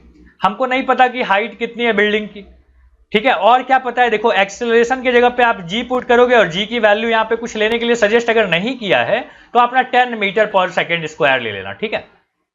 अब देखते हैं यहाँ पे कैसे सॉल्व किया जाए। तो मैं सोच रहा हूं कि s is equal to u t plus half a t square वाला फॉर्मूला यूज कर लेते हैं, लेकिन वर्टिकल सिचुएशन में s को अपन h बोलते थे, याद है।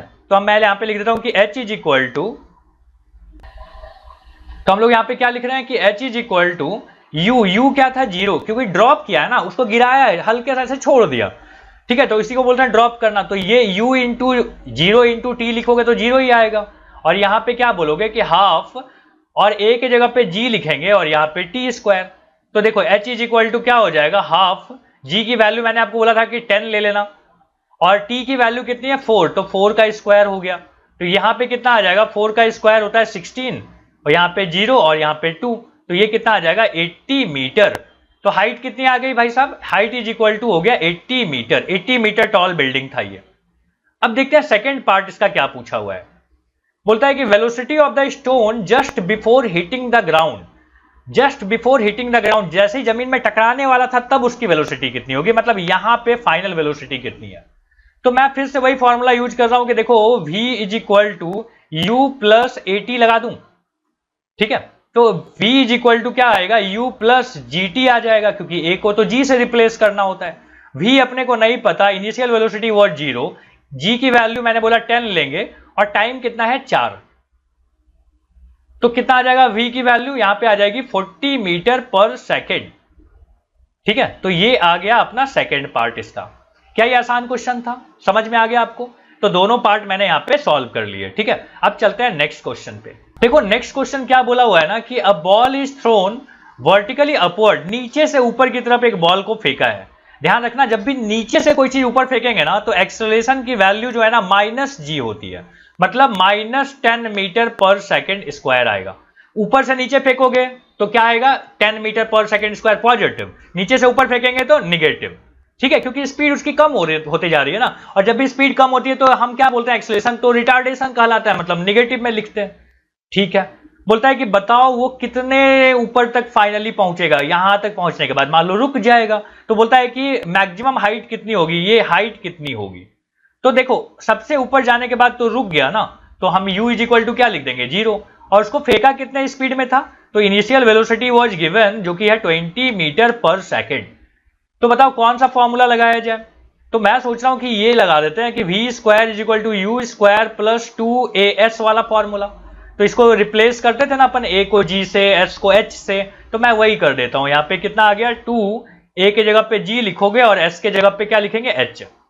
तो फाइनल वेलोसिटी देखो ऊपर सबसे मैक्सिमम तक पहुंचने के बाद रुक गया होगा बॉल, तो यहाँ पे आ गया 0। u कितना आ जाएगा, u तो हम लोग को दिया हुआ है 20, तो 20 का स्क्वायर लिख देंगे प्लस 2 इंटू h की वैल्यू क्या लोगे -10। ध्यान रखना ये माइनस प्लस लेने में गलती नहीं करनी है, और हाइट अपने को नहीं पता, तो इसको अगर मैं उधर भेजूं तो ये 20 का स्क्वायर -400 बन के आ जाएगा, और यहाँ पे -20h आ जाएगा। Minus minus get cancelled. Okay, so now h is equal to कितना आ जाएगा ना 400 डिवाइडेड बाई 20, तो ये कितना आता है, ये आता है 20। मतलब हाइट आ गई अपनी 20 मीटर हाइट हो गई। अब इसका ना सेकेंड पार्ट पे चलते हैं। देखो यहाँ पे मैं सेकेंड पार्ट सॉल्व करता हूं। बोलता है time taken to reach the highest point.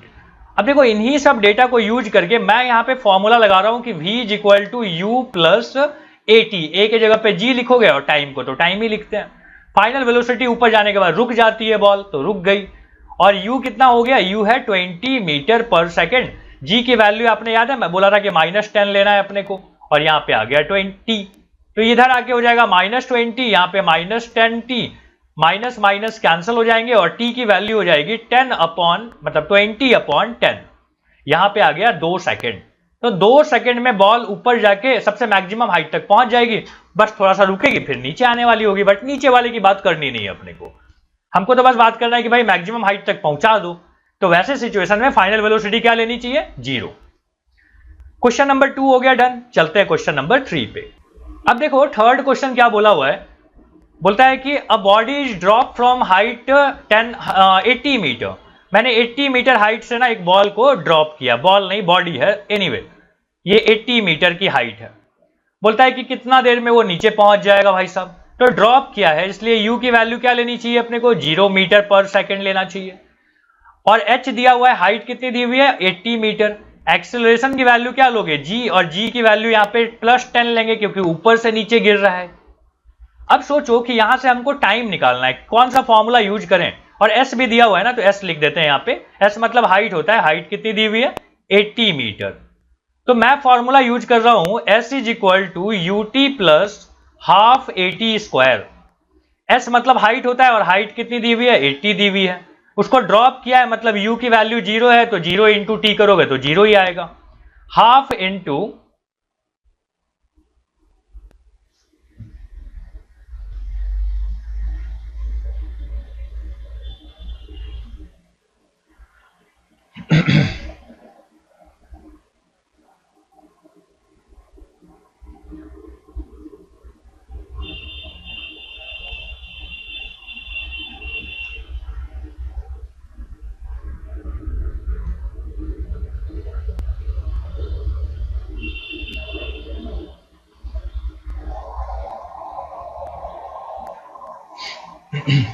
तो यहां पे a की वैल्यू कितनी है, ये तो 10 ले लिया हमने, और टाइम अपने को नहीं पता था तो पहले टाइम निकालना पड़ेगा। तो यहां से आ गया 5 उधर जाके डिवाइड में जाने वाला होगा, तो यहां पे आ गया 5 and this is equal to t square.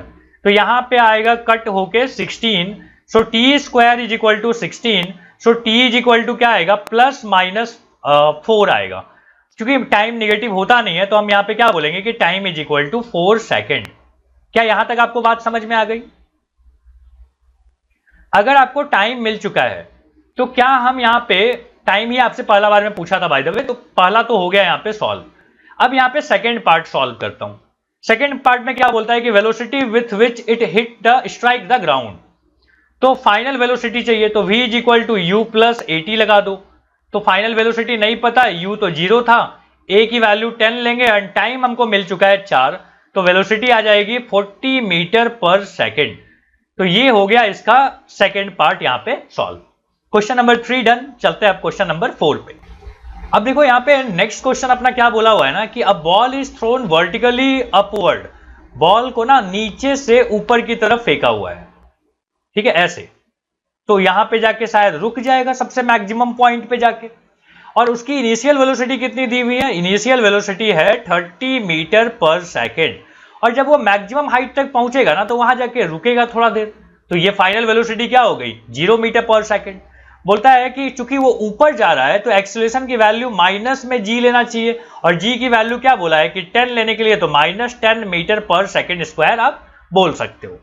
अब मुझे बताओ कि यहां पे कौन सा फॉर्मूला यूज करूं जिससे मुझे हाइट मिल जाए। तो यहां पे आप यूज कर लेना v square is equal to u square plus 2as, और a के जगह पे g लिख देना, s के जगह पे h लिख देना। तो फाइनल वेलोसिटी हो गई 0, 0 का स्क्वायर, ये हो गया 30 तो 30 का स्क्वायर, यहाँ पे 2 और a की वैल्यू क्या लोगे? -10, और s नहीं पता तो यहाँ पे h लिख देते हैं, ठीक है। सो नाउ ये हो जाएगा इधर आके -900, यहाँ पे हो गया -20h, माइनस माइनस कैंसिल हो जाएंगे, यहां पे आ गया 900 divided by 20, this is equal to h। 0 0 हो गए कैंसिल, और 2 से करोगे ना तो ये आ जाएगा 45। तो हाइट कितनी आ गई? हाइट आ गई 45 मीटर। क्या ये क्लियर है? फर्स्ट क्वेश्चन हो गया यहाँ पे, फर्स्ट इसका पार्ट डन। अब आता है सेकेंड पार्ट। सेकेंड पार्ट में बोलता है कि क्या इसका टाइम ऑफ फ्लाइट होगा, कितना देर वो हवा में रहेगा। समझ रहे हो कि हवा में रहना मतलब जाना आना मिला के बात हो रही है। तो जानते हो जितना देर लगेगा जाने में ना उतना ही देर लगता है आने में, तो मैं जाने वाला टाइम निकाल लेता हूं। अब देखो जाते समय वाली अगर बात चले तो फाइनल वेलोसिटी 0 होगी, इनिशियल यही होगी, एक्सीलरेशन अपने को पता है, तो मैं यहां पे यूज कर रहा हूं v is equal to u plus g t. A के जगह पे क्या लिख दिया? g लिख दिया। फाइनल वेलोसिटी 0 था, इनिशियल यहां पे कितना है? 30 है, और g की वैल्यू क्या ले लोगे? -10, और t तो t ही है। सो इधर आके हो जाएगा ये -30, और यहाँ पे आ गया -10t, माइनस माइनस हो गया कैंसिल, और t की वैल्यू हो जाएगी 30/10, ये हो गया 3 सेकेंड। लेकिन ध्यान से सोचो कि जाने में लगा है ये 3 सेकेंड, तो टोटल टाइम ऑफ फ्लाइट क्या होगी? तो 3 + 3 जो कि हो जाएंगे 6 सेकेंड। जितना देर लगता है जाने में उतना ही देर लगता है आने में, ठीक है। ये 2 हो गए ना। और तीसरा पार्ट बोलता है कि वेलोसिटी आफ्टर 2 सेकेंड, जैसे मैं इसको फेंका होगा ना तो वेलोसिटी 2 सेकंड के बाद कितनी रह जाएगी। सोचो कि अगर मैं बोल रहा हूं कि 3 सेकंड में तो सबसे ऊपर पहुंच जाता है, लेकिन 2 सेकंड में तो बीच में ही कहीं पे होगा, तो यहां पे मान लो कहीं पे होगा। तो मैं निकाल रहा हूं कि v is equal to u plus AT, ठीक है। और टाइम इस बार कितना दिया हुआ है ना, फाइनल वेलोसिटी नहीं पता कि वो ऊपर जाते समय 2 सेकंड में कितना पहुंचेगा, बट इनिशियल मेरे को पता है कि ये 30 है, और a की वैल्यू क्या ले रहा हूं? -10, और t तो अपने को दे दिया था कि 2 सेकंड की बात चल रही है। तो यहां पे v कितना आ जाएगा? v आ जाएगा 30 - 20, जो कि होता है 10 मीटर पर सेकंड। तो देख रहे हो फेंका था मैंने उसको 30 मीटर पर सेकंड से, और कुछ देर के बाद ना उसकी वेलोसिटी कम होकर कितनी हो गई है? 10 मीटर पर सेकंड। फाइनली तो ऊपर जाके रुक भी जाएगा, है ना। तो यही सब चीजें चल रही हैं। तो ये हो गया अपना यहाँ पे न्यूमेरिकल्स हमने सारे ले लिए, सारे मतलब जितना आपको प्रैक्टिस के लिए जरूरत थी। उसके बाद हम लोग ना एक्सरसाइज सॉल्व करेंगे तो वहां पे और सारे क्वेश्चंस लेंगे, ठीक है। अब चलते हैं हम लोग नेक्स्ट पार्ट पे। देखो अभी तक जो हम लोग पढ़ रहे थे ना वो था कि motion in a straight line. अब हम लोग देख रहे हैं कि मोशन इन अ प्लेन, एक प्लेन में मोशन हो सकता है। तो ऐसा भी मोशन हो सकता है कि देखो मैं कोई चीज को ऐसे फेंका, वो ऐसे गया और ऐसे जाके ऐसे गिर गया, इसको बोलते हैं बेटा प्रोजेक्टाइल। बट पढ़ना नहीं है, बस जान लो नाम, इसको 11th में पढ़ना है हम लोग को, ठीक है। तो प्रोजेक्टाइल हो सकता है। ऐसा भी हो सकता है कि मैं किसी चीज को पकड़ के ऐसे ऐसे गोल गोल घुमाने लग जाऊं, ठीक है। जैसे बीच में क्या किया, एक स्टोन को बांधा और रस्सी से ऐसे बांध के हाथ से ऐसे घुमा रहा हूं गोल गोल गोल गोल करके, तो ये क्या हो गया? ये हो गया सर्कुलर मोशन, ठीक है। तो इसको हम क्या बोलते हैं? Circular motion. एक और चीज हो सकता है जिसको हम बोलते हैं पेंडुलम वाला मोशन। देखो यहाँ पे एक छत है, छत में हमने एक रस्सी बांध के एक बॉल को लटका दिया, अब इसको धक्का दिया तो ये ऊपर उठेगा यहां तक, फिर वापस आएगा तो इधर तक जाएगा, समझ रहे हो ना। एक पोजीशन यहां पे बन जाएंगे, एक यहां जाके बन जाएगा, तो यही चीज ऐसे करके चलता जाएगा फिर वापस आएगा। तो इसको हम क्या बोलते हैं? इसको बोलते हैं प्रोजेक्टाइल। इसको हम लोग क्या बोलते हैं? पेंडुलम, ठीक है। पेंडुलम में क्या होता है? टू एंड फ्रो मोशन हो रहा होता है। क्या ये बात समझ में आ गई? पहला था प्रोजेक्टाइल, सर्कुलर, फिर यहां पे हो गया पेंडुलम। तो ये सब चीजें हैं, बट हमको जो पढ़ना है ना वो है यूनिफॉर्म सर्कुलर मोशन। तो देखो यूनिफॉर्म सर्कुलर मोशन कैसा दिखाई देगा, ये रहा। यूनिफॉर्म सर्कुलर मोशन में क्या होता है ना, देखो मैंने यहां पे लिख रखा है कि when an object moves along a circular path with constant speed. अब गोल गोल घूमे, लेकिन कैसा घूमे कि वो सर्कुलर पाथ में घूमना चाहिए और उसकी स्पीड नहीं बदलनी चाहिए। तो हर जगह पे देख रहे हो, हर जगह पे वेलोसिटी कैसी है, तो v है। यहां पे भी वेलोसिटी कितनी है, तो v है। ये गोल गोल गोल गोल ऐसे घूमते जा रहा है। बात समझ में आ गई। तो यूनिफॉर्म क्यों नाम बोला यहां पे, क्योंकि ये इसकी स्पीड कभी भी नहीं बदल रही है, कांस्टेंट स्पीड है। लेकिन डायरेक्शन तो हर बार बदल रही है दोस्त। देखो यहां पे डायरेक्शन इधर था, यहां जब पहुंचा तो डायरेक्शन इधर है, बीच में कहीं पे होता तो डायरेक्शन ऐसा होता। तो ऑल टाइम इसका डायरेक्शन क्या हो रहा है, बदलते जा रहा है। यही सब चीजें मैंने यहां पे लिख रखा है। अब यहां पे जो एक्सेलरेशन होगा ना बेटा, वो हमेशा टुवर्ड द सेंटर होता है। इसको बोलते हैं सेंट्रीपेटल। इसको क्या बोलते हैं, सेंट्रीपेटल एक्सेलरेशन। इसका फॉर्मूला नहीं जानना है, बट मैंने लिख रखा है कि देखो सेंट्रीपेटल फॉर्मूला, जो सेंट्रीपेटल एक्सेलरेशन का जो फॉर्मूला होता है ना, वो होता है v स्क्वायर, जो ये वेलोसिटी यहां पे थी ना v, और वेलोसिटी का स्क्वायर डिवाइडेड बाई क्या आ गया, r। वेलोसिटी मत बोलना, यहां पे स्पीड बोल देना, क्योंकि वेलोसिटी तो बार बार बदल रही है ना। तो ये बात हो गई। तो यहां पे जो गौर करने वाली जो बात है ना, कि वेलोसिटी के परपेंडिकुलर कौन होता है, यहां पे एक्सेलरेशन होता है। वेलोसिटी के परपेंडिकुलर होता है। अब ये परपेंडिकुलर है ना एक्सेलरेशन, तो ना तो स्पीड कम हो रही है, ना तो बढ़ रही है। ना तो स्पीड कम हो, ना तो स्पीड ज्यादा हो रही है। तो ये एक्सेलरेशन कर क्या रहा है, ये एक्सेलरेशन यहां पे डायरेक्शन चेंज कर रहा है। तो सेंट्रीपेटल एक्सेलरेशन का क्या काम है, to change direction, to change direction. Direction को बदलने के लिए कौन सा एक्सेलरेशन यहां पे आ रहा है, सेंट्रीपेटल एक्सेलरेशन। क्या यहां तक बात समझ में आ गई। रियल लाइफ एग्जांपल में भी आपने कुछ चीजें देखा है यूनिफॉर्म सर्कुलर मोशन का। जैसे देखो, जो यहाँ पे पंखा बना हुआ है, पंखा का जो ब्लेड है वो क्या कर रहा है, गोल गोल घूम रहा है सर्कुलर मोशन में, और स्पीड लगभग सेम ही है। जाइंट व्हील में भी देखोगे कि सेम स्पीड से ये गोल गोल गोल गोल ऐसे घूमते जाएगा। ठीक है, रोड पे देख रहे हो कि सर्कुलर पाथ ऐसे कर रहा है, मान लो स्पीड में नहीं बदलू तो ये भी क्या हो गया, यूनिफॉर्म सर्कुलर मोशन हो गया। इसी तरीके के यहाँ पे एग्जाम्पल्स हैं। याद है वो रस्सी वाला एग्जाम्पल मैंने बताया था कि देखो गोल गोल ऐसे घुमा सकते हो, ये भी एग्जाम्पल हो सकता है यूनिफॉर्म सर्कुलर मोशन का। तो काम की बात क्या रही ना यूनिफॉर्म सर्कुलर मोशन में, तीन चीजें रही। पहले है कि वेलोसिटी मतलब स्पीड जो है ना कभी भी नहीं बदल रहा है। मैं यहां पे लिख देता हूं, ठीक है, कि स्पीड क्या हो रहा है, कभी नहीं बदल रहा है। स्पीड इज कांस्टेंट, स्पीड क्या है, कांस्टेंट है। डायरेक्शन क्या हो रहा है, direction changes every time, everywhere, everywhere. अब चूंकि डायरेक्शन चेंज हो रहा है तो वेलोसिटी भी क्या हो जा रही है, चेंज हो जाएगी। वेलोसिटी मतलब स्पीड नहीं भाई, वेलोसिटी मतलब डायरेक्शन प्लस स्पीड। तो वेलोसिटी जब चूंकि डायरेक्शन बदल गया तो हम क्या बोलेंगे, वेलोसिटी भी यहां पे क्या हो रही है, चेंज हो रही है। यहां पे जो एक्सेलरेशन है ना वो परपेंडिकुलर है वेलोसिटी का। और क्या काम करता है एक्सेलरेशन, एक्सेलरेशन करता है change in direction, change in direction. Direction को बदलने के लिए कौन एक्सेलरेशन यहां पे काम कर रहा है, सेंट्रीपेटल एक्सेलरेशन। ठीक है, और सेंट्रीपेटल एक्सेलरेशन का मतलब क्या होता है, toward the centre. Centripetal acceleration का मतलब क्या हुआ, टुवर्ड द सेंटर। लिख देता हूं यहां पे, सेंट्रीपेटल एक्सेलरेशन का मतलब क्या हो गया कि acceleration toward the centre, centre की तरफ एक्सेलरेशन लग रहा है। ठीक है, तो ये हो गया अपना यूनिफॉर्म सर्कुलर मोशन।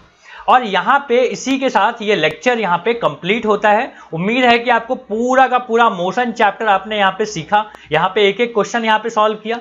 अब हम लोग ना इसका एक वन शॉट लेंगे जिसमें कि एक्सरसाइज, सारे एक्सरसाइज के क्वेश्चन एक वीडियो में सॉल्व करके आपको दे दूंगा। ओके, यहां पे अपना ये वन शॉट कंप्लीट होता है। अगले वन शॉट मैं एक लेके आऊंगा जिसमें कि सारे के सारे एक्सरसाइज के क्वेश्चन मैं एक साथ उसमें सॉल्व करा दूंगा ताकि आपकी प्रैक्टिस हो जाए। और अगर मौका मिले तो उसमें कुछ एडिशनल क्वेश्चंस भी मैं डाल दूंगा ताकि आपकी और प्रैक्टिस हो जाए। उम्मीद है आपको ये लेक्चर समझ में आए होंगे। तो मिलते हैं हम लोग अगले लेक्चर में, तब तक के लिए थैंक यू।